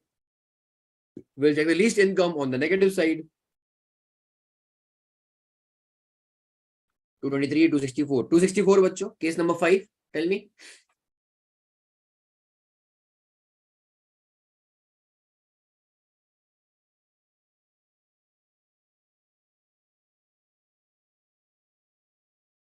Therefore, it is recommended to consider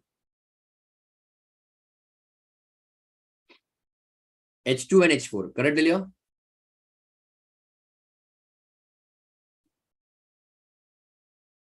As SOP and H1 and H3 as deemed to be let out. Clear? All of you? I'm writing in bracket that is case 5. Tell me. Barabar, na? Correct, all of you?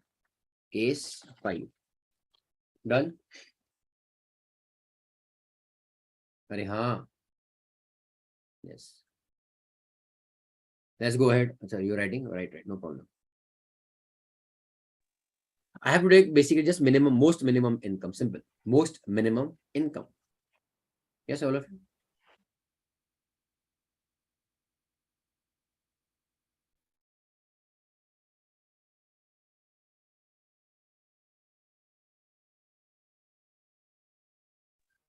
Sir hmm sir वो जो question number 38 था ना, उसमें हमने analysis of combination में जो सबसे कम था वही लिया था ना, मतलब 40,000 वाला लिया था। तो अर्लियर यहाँ पे क्वेश्चन भी वैसा ही करेंगे ना, जो सबसे कम होगा वही लेंगे ना। वही की that is what we did, no? Yes, that is what we did. But see, in earlier question, what was happening? They were positive incomes, correct? Question number, I think, which one? This one you're talking, I think about. So 29, correct? I think 29. So the combination was giving you positive result, no? Correct? The combination was giving you positive result. So we took the least income. Simple, the same logic. We're taking the least income. So least income, let it go in the negative side. So we'll take the least negative figure. Least negative means the most negative, in fact. Okay. Highest negative figure we'll take, no? Then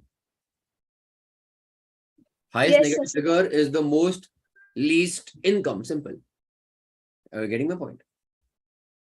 Okay. Come back to the answer.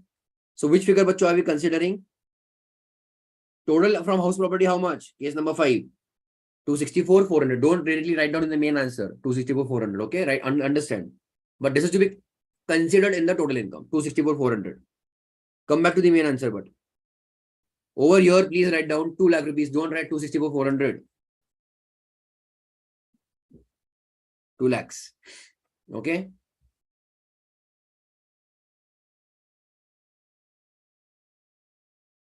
And over here, written note 1.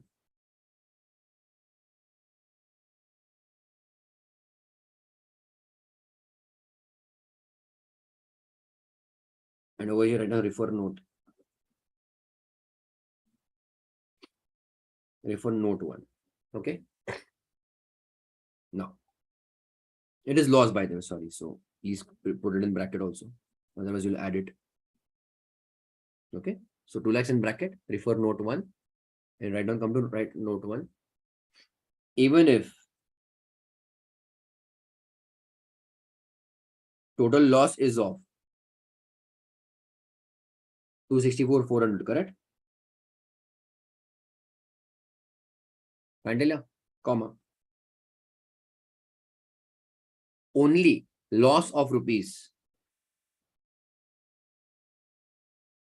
2 lakhs can be set off.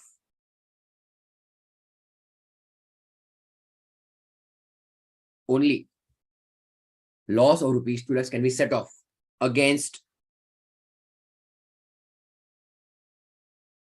other incomes, and balance loss will be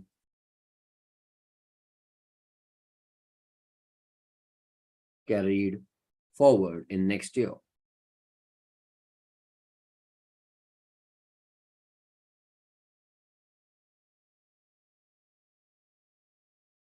Will be carried forward in next year. Yes, still here, all of you?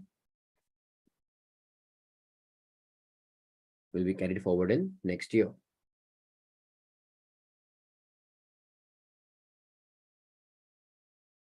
Have you written till here? Then I'll again explain it properly. Done?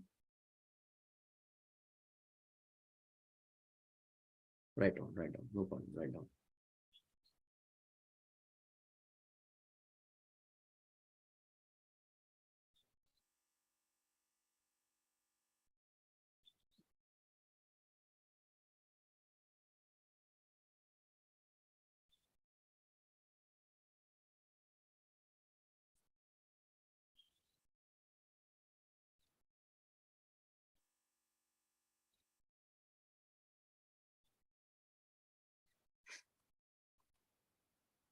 Done?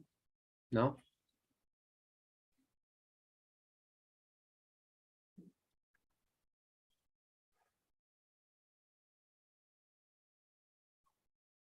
Okay. See, understand. See, ultimately, what is gross total income? It is combination or total of all the incomes. Gross total income, I'm talking about gross total income. It is total of all the incomes. Correct, Ilya? So if one of my income is negative and one of my income is positive, it will in a normal way, mathematically it will set off. Set off, I know you, I hope you understand set off means what? Plus or minus, and adjusting one deficient and one extra. That is adjustment, that is set off. So if one of my income is negative, another income is positive, mathematically it will set off. It will adjust against each other. But there are limitations. There are what limitations. Now, because of house property laws, my other sources of income or other income are getting reduced. Isn't it, bacho, technically? Correct, Ilya? So, income tax department or income tax law is unable to tax this fully. Income, how much I've earned, iOS, 5,20,000. But because of house property laws, I am not taxing entire 5,20,000. So they're saying how much loss will take? 3 lakhs, 4 lakhs, 10 lakhs. There has to be some limit of how much of loss you can adjust against other incomes. That is called as bacho limit of set off. Limit of set off. We have a chapter, if you go back in the index page of this of your textbook, there is a chapter of carry forward and set off of losses. That is again very advanced or a further ahead chapter. So that kind of reference is coming over here. That's why right now, just write down whatever notes I've given you. That maximum house property loss, how much can we adjust against other incomes? 2 lakh rupees. Maximum. I said maximum. My total loss from house property is 264,400. Correct, Ilya? But I can adjust only 2 lakhs from other incomes. Remaining 64,400 I'll adjust in the next year. That rules regulation that we will see in that particular chapter. Clubbing and set off of losses. Not clubbing, sorry. Carry forward and set off of losses. Clear, everybody? So give me this figure then. 3 lakh 20. My GTS bacho now. 3 lakh 20. Out of that again 1 lakh 50 also gone. Correct. So I think it remains is what, only 170. So what note will you give? What will be the tax liability they have asked you? Since net taxable income is less than bacho, even basic exemption limit, tax liability is nil. So I'm writing here. Since NTI is less than basic exemption limit, you write completely, okay? I don't have space, that's why I'm writing in short. Since net total income is less than basic exemption limit,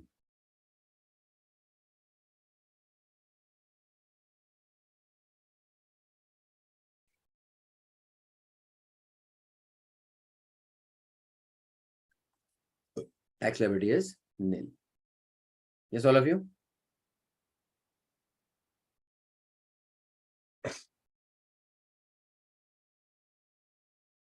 We'll go ahead, everybody. Okay. That was your question number, which one? 38. Done till here? We'll take a break, bacho. Yeah, we'll take a break. We need a break. 20, what, 10:30, 10:35, what do you want? Tell me quickly. 15 minute चाहिए तुमको. ठीक है. उसके बाद फिर क्या, एक आध दो क्वेश्चन बस कर लेंगे हम, चलेंगे थोड़ा, है ना.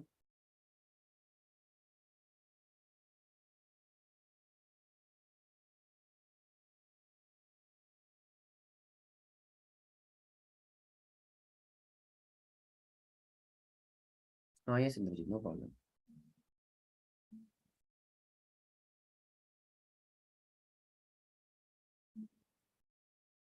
चलो टेक अ ब्रेक.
Sorry.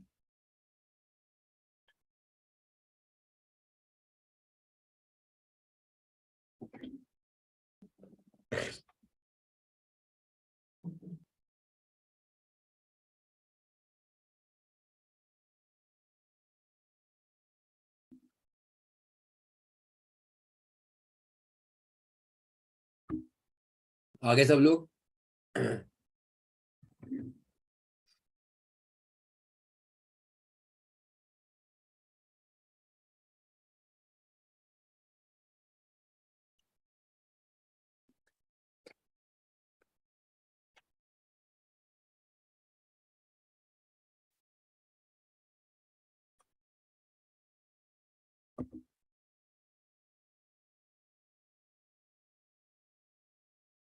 ओ निकम्मो, आगे के सब लोग फटाफट रिप्लाई करो।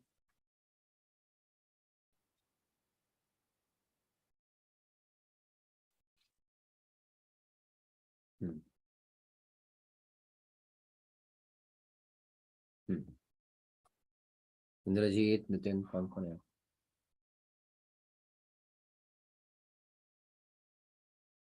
Okay, let's start. Let's go ahead.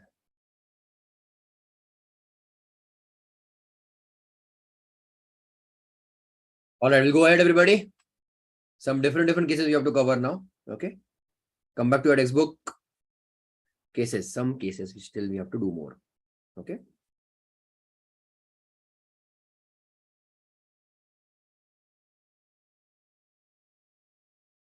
Come to page 5.11. 5.11. Okay. Again, check over here. This part. Ready, everybody? Quickly. So, income from house property but situated outside India. Where is the property? Outside India. Accruing where? Outside India. Receiving where? Outside India. Foreign income, let us say. It will be taxable for which type of assessee? Quickly tell me. It will be taxable for which type of assessee? Very good, Mansi. Yes, all of you correct. ROR. And a resident and ordinarily resident, global income is taxable in India. So even foreign income will be taxable. Clear till here? So house property is outside India. So what are they saying? So obviously residence is treated as ROR. Okay. In case of obviously individual and HUF. Income chargeable to tax in India. Income from property situated outside India is taxable whether such income is brought in India or not brought. ROR bachcho, global income is taxable. This we have already covered. Okay. NR or RNOR, which one will be taxable? Only if he brings back in India. Only if he brings back that income in India. Clear till here? Okay. Only if it is received in India, it becomes an Indian income. Only then it is taxable. This point is already covered. Just star mark, give a star mark in this line. That is the important one. In case of property situated outside India, taxes levied by local authority of that foreign country in which the property situated is deductible. Is deductible. Taxes levied by local authority. We're talking about what? Municipal taxes. Okay. So basically this point is given so that, there was a case law dispute. That municipal taxes means what? Levied by local authority. And then they say local authority is something like your Indian government only. So how can I take deduction of a house property which is outside India? So court said, what is the intention? But you taxing income from outside India. So similarly, using the same logic, deduction for the same purpose should also be allowed. Yes, everybody should also be allowed. Did you get the point? So if the property is outside India and over there, if you have paid property taxes, it will be allowed as deduction. Okay, everybody? Right. Disputed ownership. Basically, who is the owner on paper? That is actually not relevant. That we had seen in the very basics of house property also. The actual property may be in the name of one party, but other party may have a right to collect the rent. Okay. So if there is a dispute, then still whoever is earning the income, it will be taxable. And if later on if the matter goes to court, there is a dispute and the court is still hearing on the matter. Once the court gives the decision, accordingly, then later on, we'll have to revise the income tax returns. Okay. So check. If the title of the ownership, title means ownership, is under dispute in the court of law, it is under dispute. Understood? It is a matter in the court. The decision as to who will be the owner will be of the income tax department. Okay, check the decision that who is owner under section 22, who will be liable for tax. Okay, as an owner, who will decide that? Income tax department, till the court gives the decision. Till the time bachu court gives the decision. And once the court gives a decision, if it is an opposite decision, then accordingly we'll have to revise the income of both the parties. Fine till here, okay till here, all of you? Should we go ahead? Nitin, got it till here? Tell me. Who will pay tax till then, till the matter is bachu settled? Who will pay tax? Tell me. Some of you are asking me that. Who will pay tax if the ownership is under dispute? Party who is decided, or you can say chosen as an owner, but who has chosen that? Income tax department.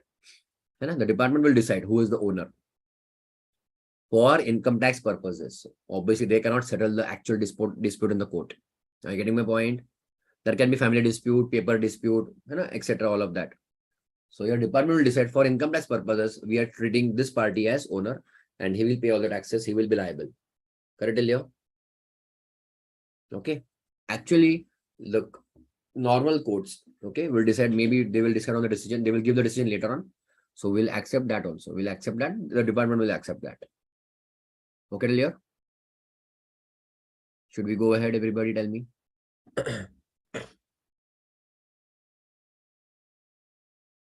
All right.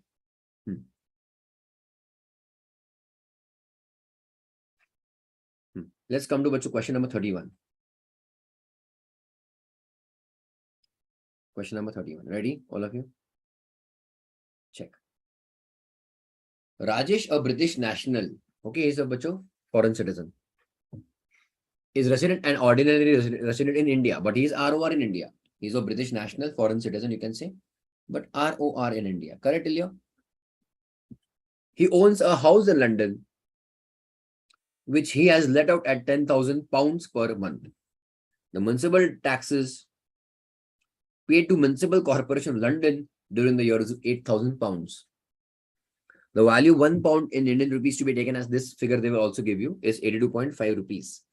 Compute Rajesh in taxable income for the AY 23-24. Okay, till here, all of you? Let's start. Any issue till here? We just have to convert the pounds into rupees. And what about the bacho? Important point is this. Municipal taxes paid to Municipal Corporation of London. Municipal Corporation of London, right? Allowed or not allowed? Tell me.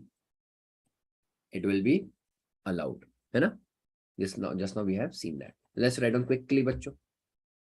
This will be a lengthy number. The numbers will be, figures will be big. Question number 31. Ready?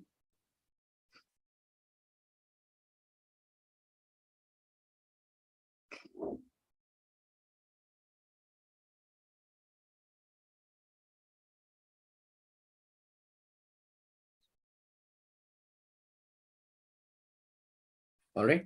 Computation of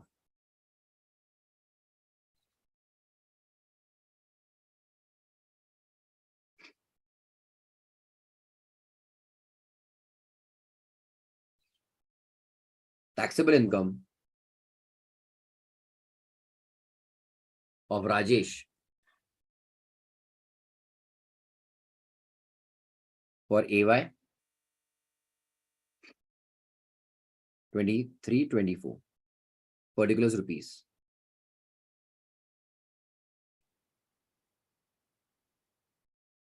Find it here.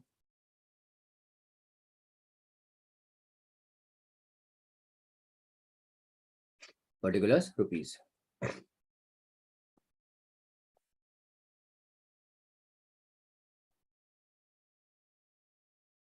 Is it let out? So yes, we are talking only one single property. No complication. But we are talking just one single property. Okay. Let out. So what do we do? GAV calculation, gross annual value. Again, step 1 and step 2. Expected rent and fair rent. Have they given you anything about that expected rent? Nothing. So I'm just writing a GAV calculation.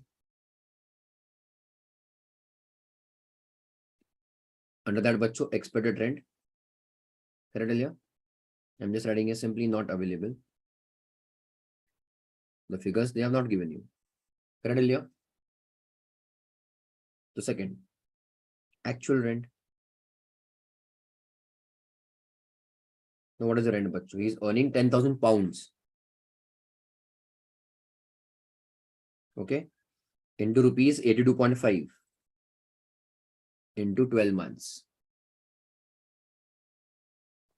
Correct, Ilya? Is it 99 lakhs something?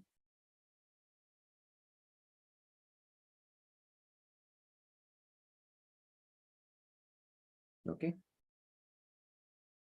99 lakhs. I think UK also had a very big inflation these days, no? I think there was a food inflation in UK recently, I think so. Anyways, this is done. Therefore, simply, again, I'm taking GAV as 99 lakhs. The only important point is, bacho, do we take municipal taxes paid outside India? Yes. Acha, okay.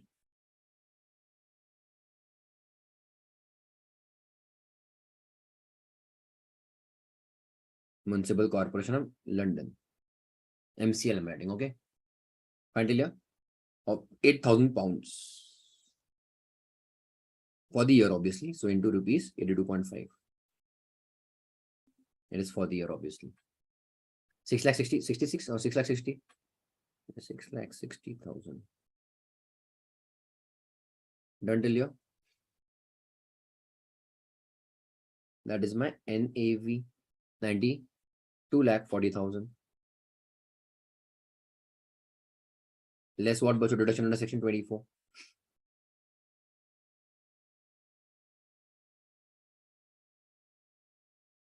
A standard deduction at the rate of 30% of NAV. Yes, till here. It comes to what, 27 lakh 72,000 something? 2772.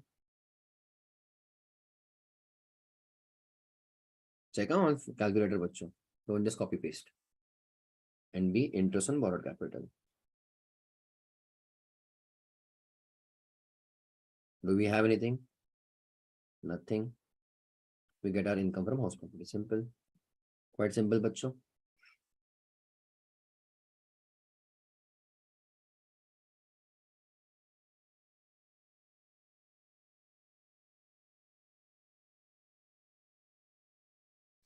Comes to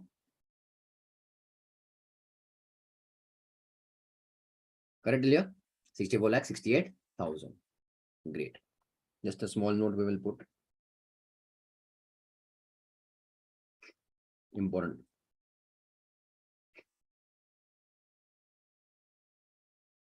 Rajesh, global income will be taxable. Will be taxable in India. Correct?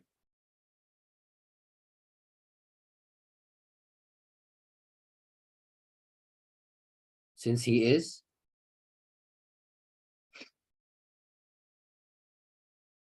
ROR.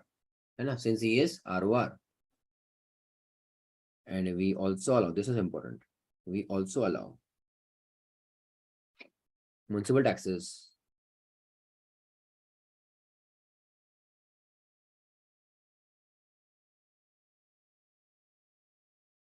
paid outside India. Municipal taxes paid outside India. Yes.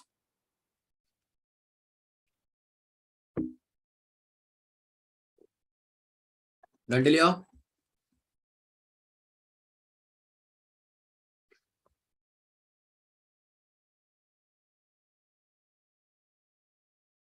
Come back to textbook. Go back to your cases. Okay. So let's go ahead, everybody. Page number 5.10, 5.10. Not this one, sorry. Where do I have? 25A, where do I have? Yeah. 5.9, case 10. 5.9, case number 10. Okay. Arrears of rent arrears of rent, you know, and unrealized rent received, however, subsequently. Received subsequently. Understand that? Okay. Arrear means what? Due or no? Due but unpaid. And arrear means what? It was due. Unrealized definitely, but it was due but unpaid. Clear? Understand? Do we reduce or no unrealized rent? Rule, tell me. As per rule 4, from your actual rent, we reduce. Unrealized rent, I'm writing in short this. Unrealized rent, we reduce. So we are reducing our income or no? We are reducing our income. It is like a bad debt. Understand? Same logic which you will use otherwise in other chapter also. It is like a bad debt. It was receivable but not received. So it is allowed as a deduction. It was receivable but not received, therefore allowed as deduction. However, bad debt got recovered. Okay. This rent or whatever is the amount which you had not received, you received it later on in future subsequently. So what should happen? We should again add back or no in the income. We should add back or no in the income. We have to add it back in the income, but now in the current year. In the current year. Basically on cash basis. Do you understand cash basis or no? Tell me for once and for all. Cash basis you understand? You know, cash system of accounting. Clear till here? So the year in which you have received, or in that year, bachu, you will tax it.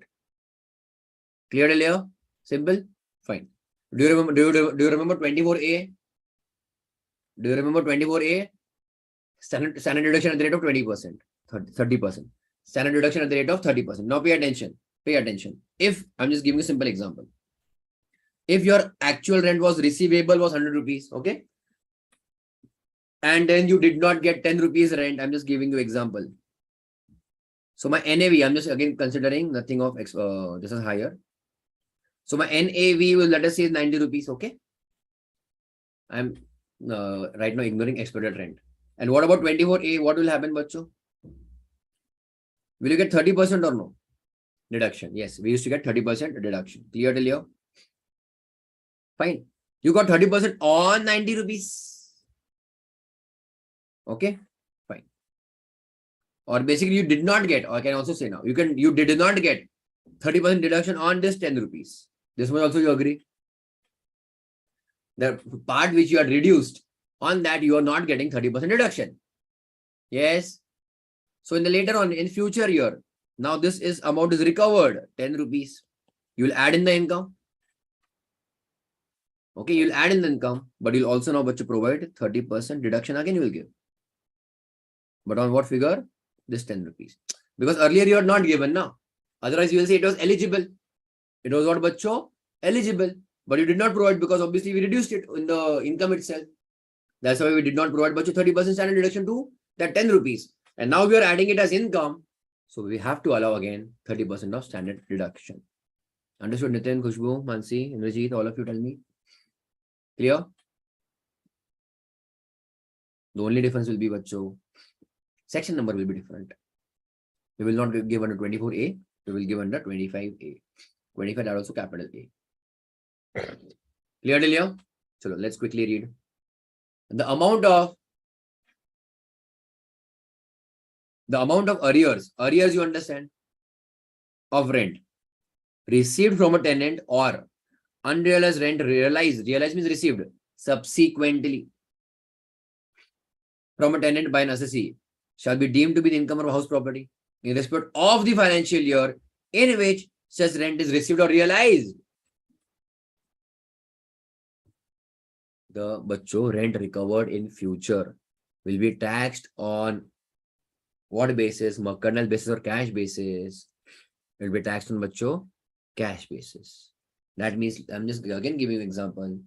Let us say if there was an unrealized rent of 1617. Did you reduce it or not in 1617? Yes, you reduced the unrealized rent. Okay, fine till here. Let us say in 21-22. I'm just giving this another example. You recovered that amount. You received it actually. Let me ask you a question. The recovered amount, okay, understand, listen to the question properly. the recovered amount, that income you're actually, it belongs to which year?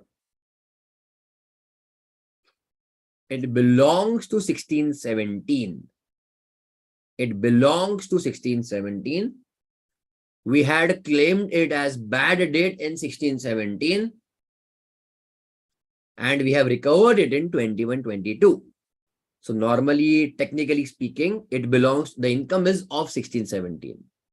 But we were not sure whether we will receive it or not receive it. So we are taking it as a bad date. And now in the current year, when you have received it, let us say in this example, 2122, when you have received it, we will not revise the return of 1617. We will show it as income of 2122. Nathan, understood?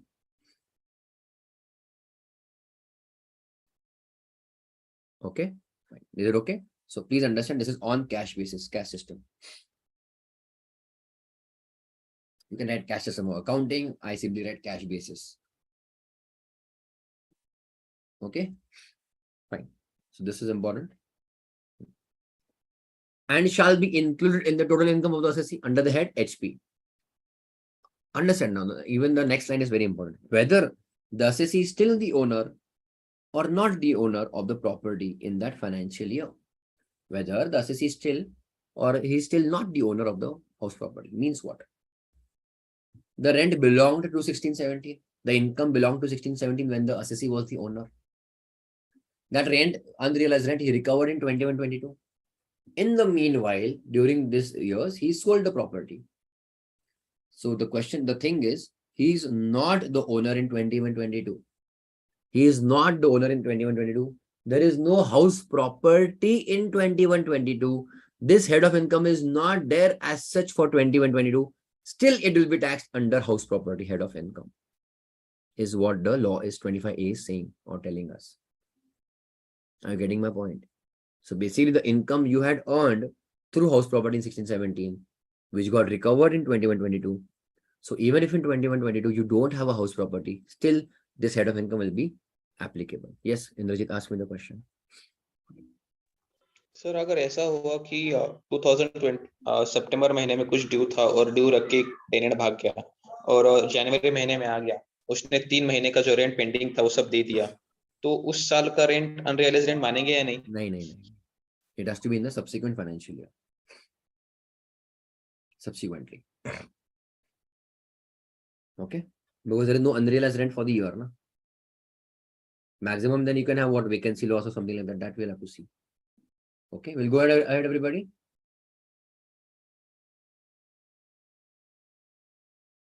Okay. Fine. Now check. And one more point. A sum equal to 30% of the arrears of rent or unrealized rent shall be allowed as deduction. Just read this table.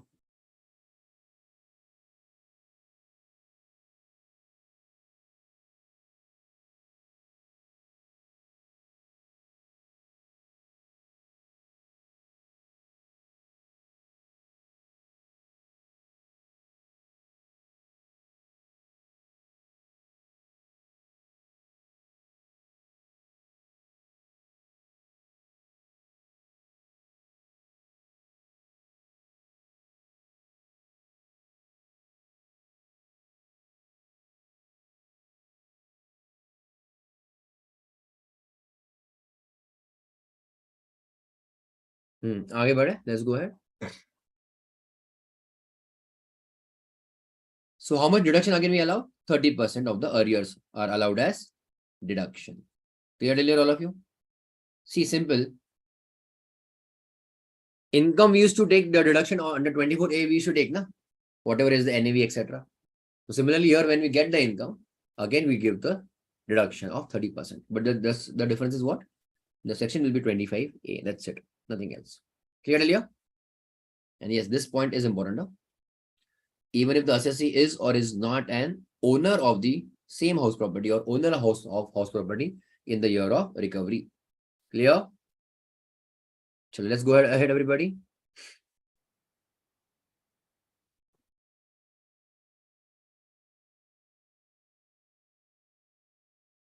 Okay, I'll check that. 30, 41. Come to question number 41. 25A, write down arrear. Yes, Nitin, I'll check later. 41.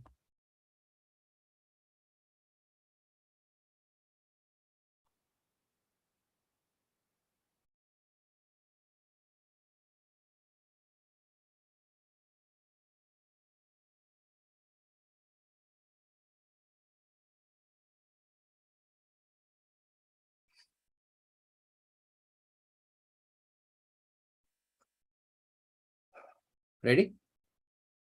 Look at the question.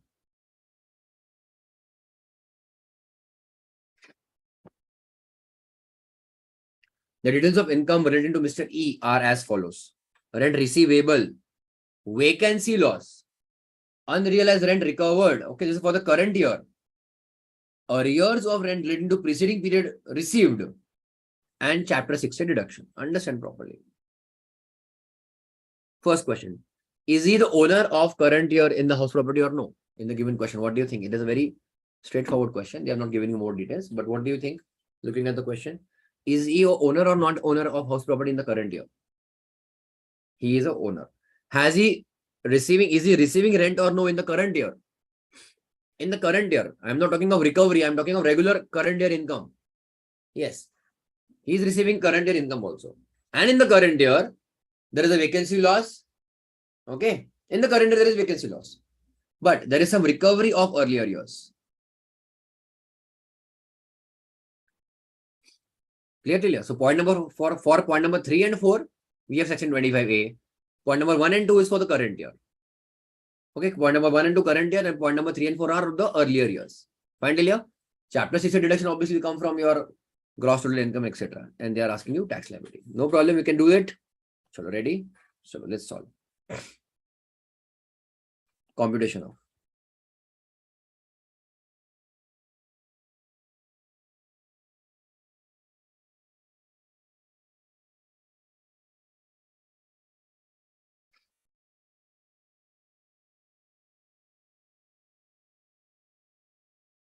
Sorry, computation of income, sorry, and tax liability.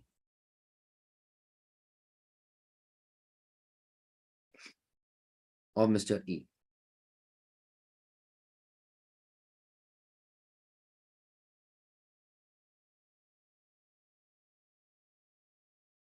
For AY 23-24. Fine. Particulars rupees.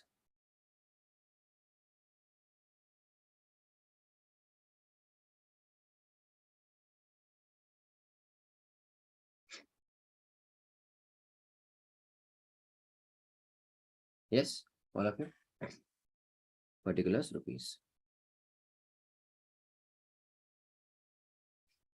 So we have only one head of income. So we'll do in that only. Okay. So income from house property.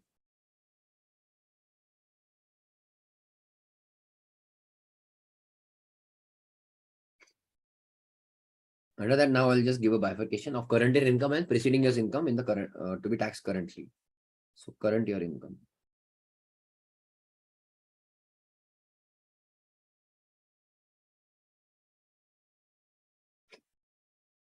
Current year income.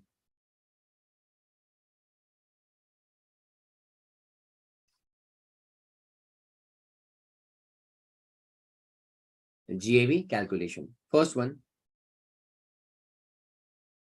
Expected rent. Are we given over here? No. MV, FRSR, nothing is given to us. So I'm doing a dash over here. Nothing. Second, actual rent. Receivable, etc. How much? 6 lakh rupees for the year.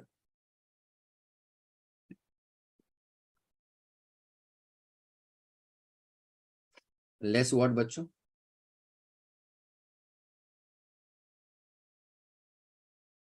Vacancy loss of 2 months. So 50,000 into 2.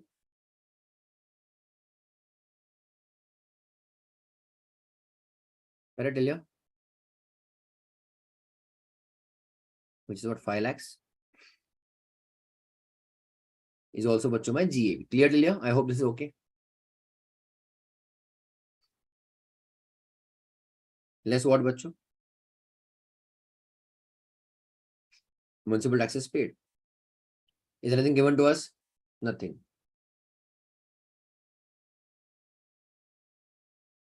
So that becomes also my NAV, net annual value 5 lakhs. Less what, बच्चों? 24A. Deduction under section 24.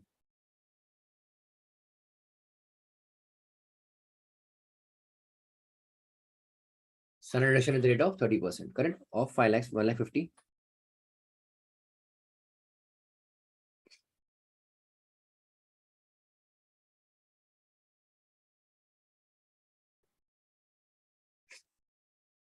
Do we have interest on borrowed capital? Nothing.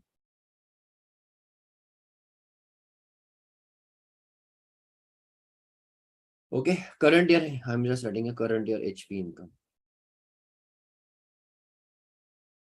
3 lakh 50.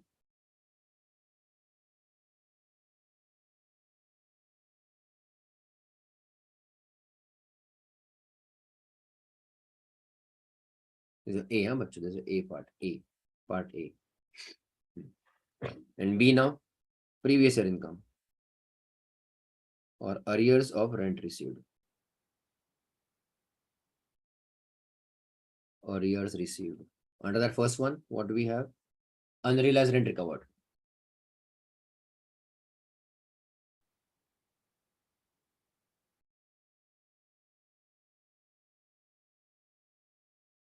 And second, unrealized rent and arrears of rent.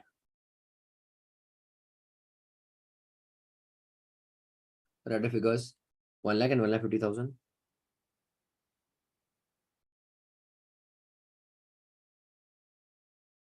Two lakh 50. Clear till here? What do we reduce? Again, standard deduction at the rate of 30% under section 25. Are you getting my point, all of you? Yes? That comes to 75.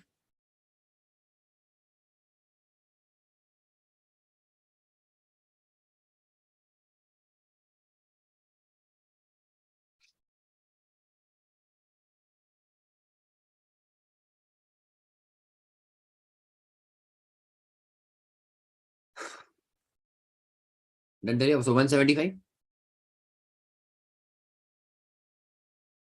All right.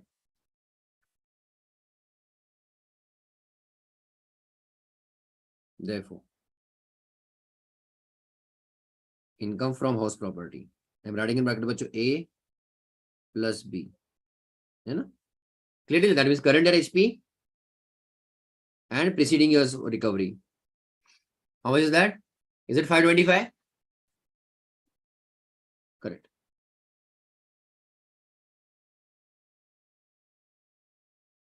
Do we have any other income? No. That is also my GTI. Gross total income less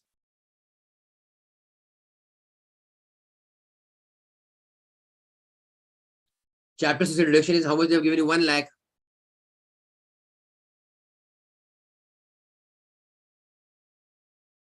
So we have what now? Net total income. Correct, Leo?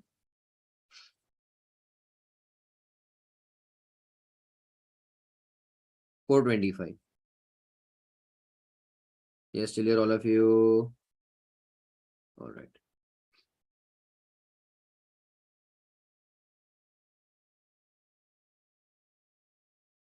Next one.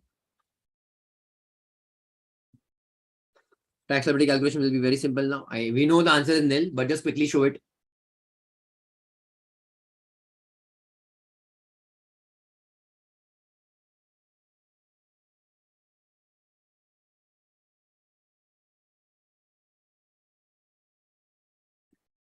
Particulars rupees.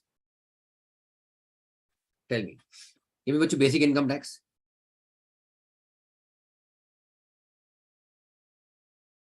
I'm just again showing in bracket 4,25,000 minus 2,50,000 into 5%, right, everybody? 4,25,000 minus 2,50,000 into 5%. Give me this figure. All of you calculate.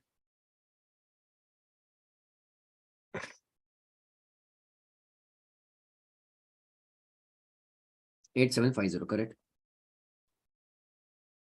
And next line, what will you write down? Less rebate under section 87A up to 12,500. No. So total tax or net total tax liability. Correct.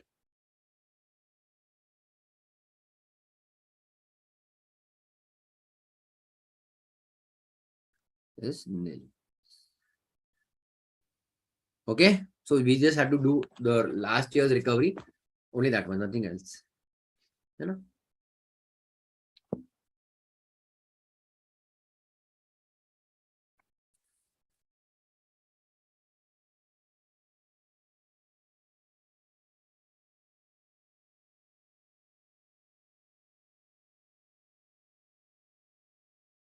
One more. Yes, Mansi.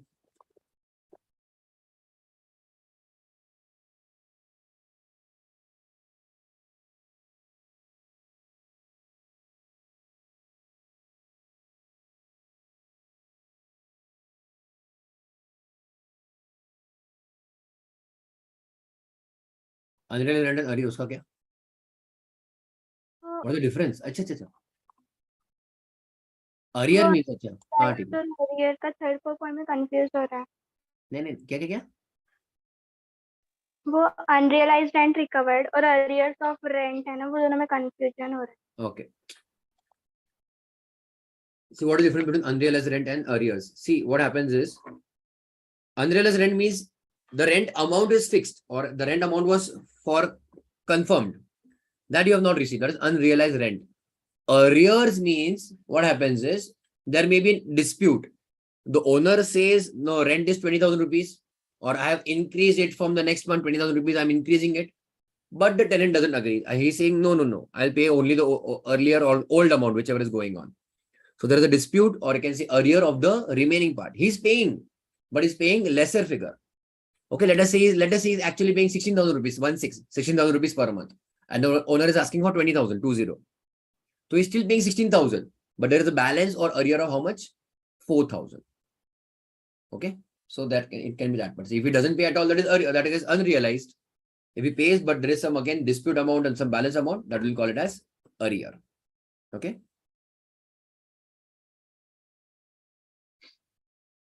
Give me what you or solve. I think you should solve to question number 35. We'll first discuss. Okay. We'll first discuss question number 35. Ready, no? All of you.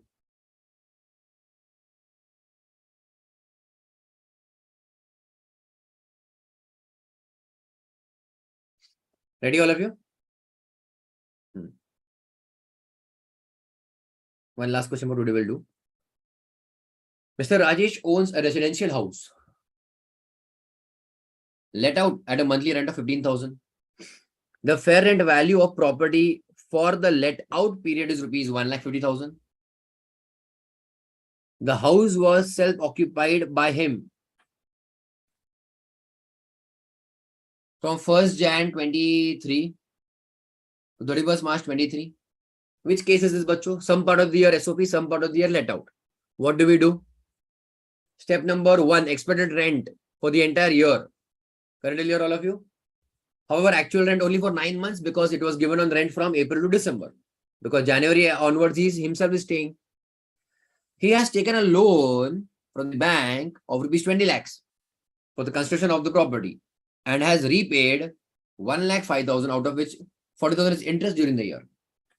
Repaid means it is due for the current year also. Okay. Compute Rajesh income from HP only for the AY 23-24. I'll give you bacho 2 minutes. First, just give me NAV. That's it. Nothing else. Just give me NAV. Okay. I'll give you 2 minutes. All the pen drive students, video students, app students who are later on watching offline also. Okay. Recorded, etc. Pause the video. Solve on your own NAV. And then you can again restart the video.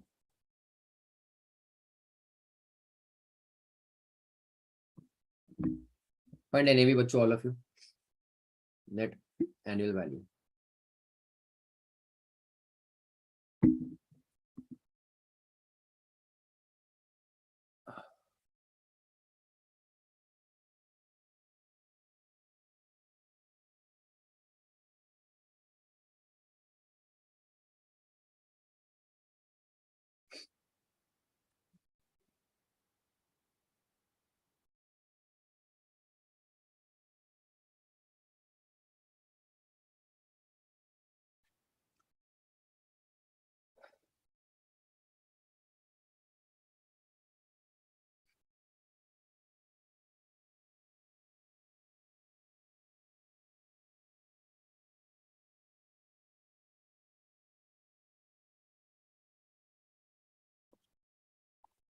Okay, I got some answers.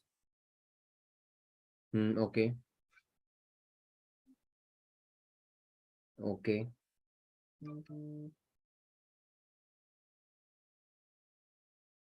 Let all of you give answer, then I'll confirm. Okay. All right. Just a minute. Huh?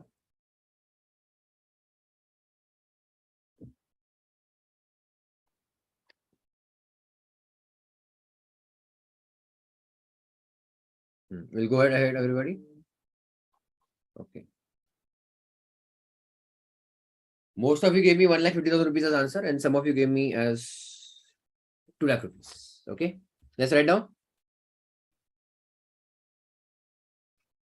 There is just one property, so no much complication. So computation. Write down, what do we want? Income from house property.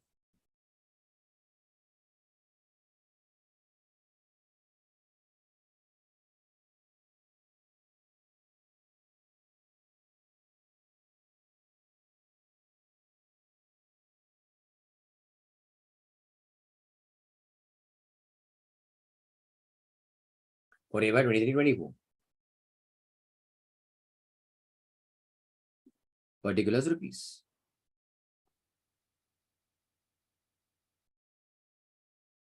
Yes, all of you.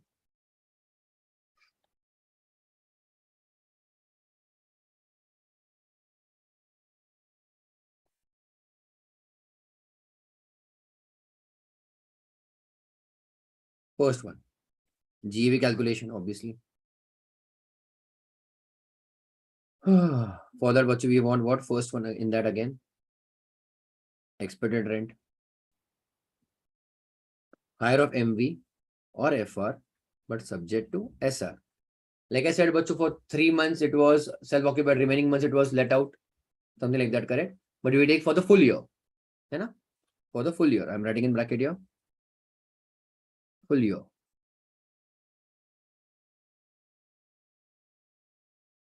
Municipal valuation, do you have? No. Fair rent, do you have? Yes. Do you have standard rent? No. So just want fair rent for the entire year. Okay.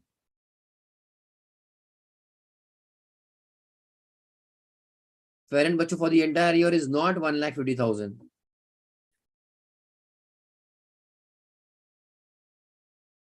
Because it is 1,50,000 for the star mark year. For the let out period. They were very nalayak. Nalayak means what? Chapter. Smart to put this wording. They have put expected rent, fair rent for the let out period is 1,50,000. And the house property was let out for how many months? 9 months. So the 1,50,000 is for 9 months. And we want for 12 months. Understood? So this was a very interesting kind of adjustment. Clearly here, all of you? Haan. Next one. Actual rent. Obviously, I'm going to write down what? For let out period only. Obviously, always. You know? 15,000 rupees. No?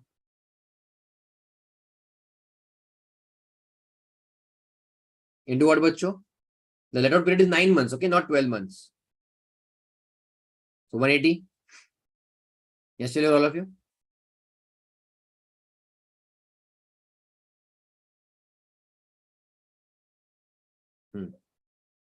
There is no vacancy loss now because he himself is occupying that purchase. So it is written here. They are not using the word vacant. So they are using the word self-occupied. So 180, sorry, 135. Not 180, 135. Okay, Delia? So therefore, GAV, whichever is higher, 2 lakh. Is it let out property? Yes. So municipal taxes we allow, but the figure is not given. Okay. Nitin, okay, Delia, Nitin?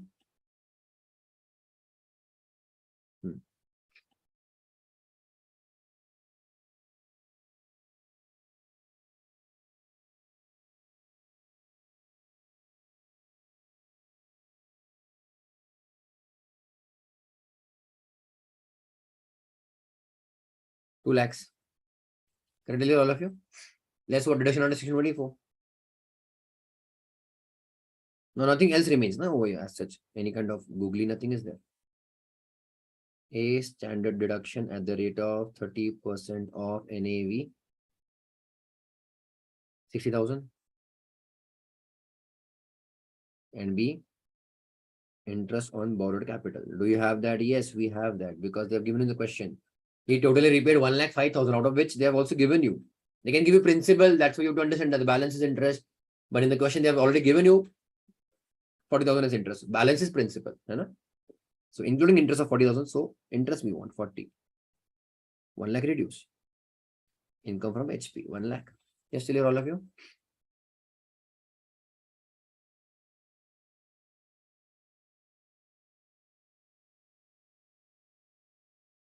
Pandelia?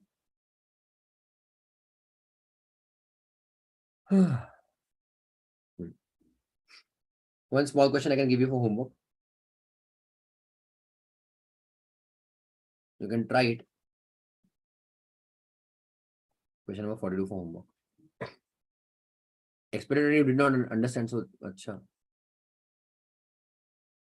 Expected rent, bachcho. See, we take it for the full year. Why we take it for full year? First of all, tell me this. Because it was let out for 9 months. So we take still consider the property as let out for the entire year. So expected rent for the entire year. Correct, Leo? In the question, they have given you let out the standard of what it is. Fair rent for how many months? Check in the question. The fair rent of the property is 1,50,000 for the let out period. For how much period was it actually let out? Huh? For April to December. 9 months. 9 months. So that 1,50,000 is for the 9 months period. But we want for the entire year. Why we want for entire year? Because even if you let out for 1 day or 1 month, also we take expected rent for the entire year. We assume, remember, we assume as if it was let out for the entire year. That's why we find expected rent for the entire year. Yes, all of you?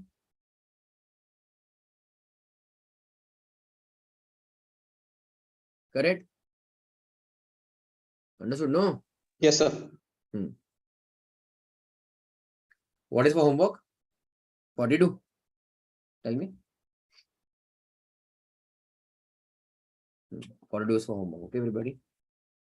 Remaining all of that, actually, from the textbook, you'll read at least and come. Read the textbook, read the study material, etc. Okay, ICAI, CA, CMA, whatever it is, just read the study material also properly. Fine, all of you? Revise, revise, and revise. So that is for today for income tax.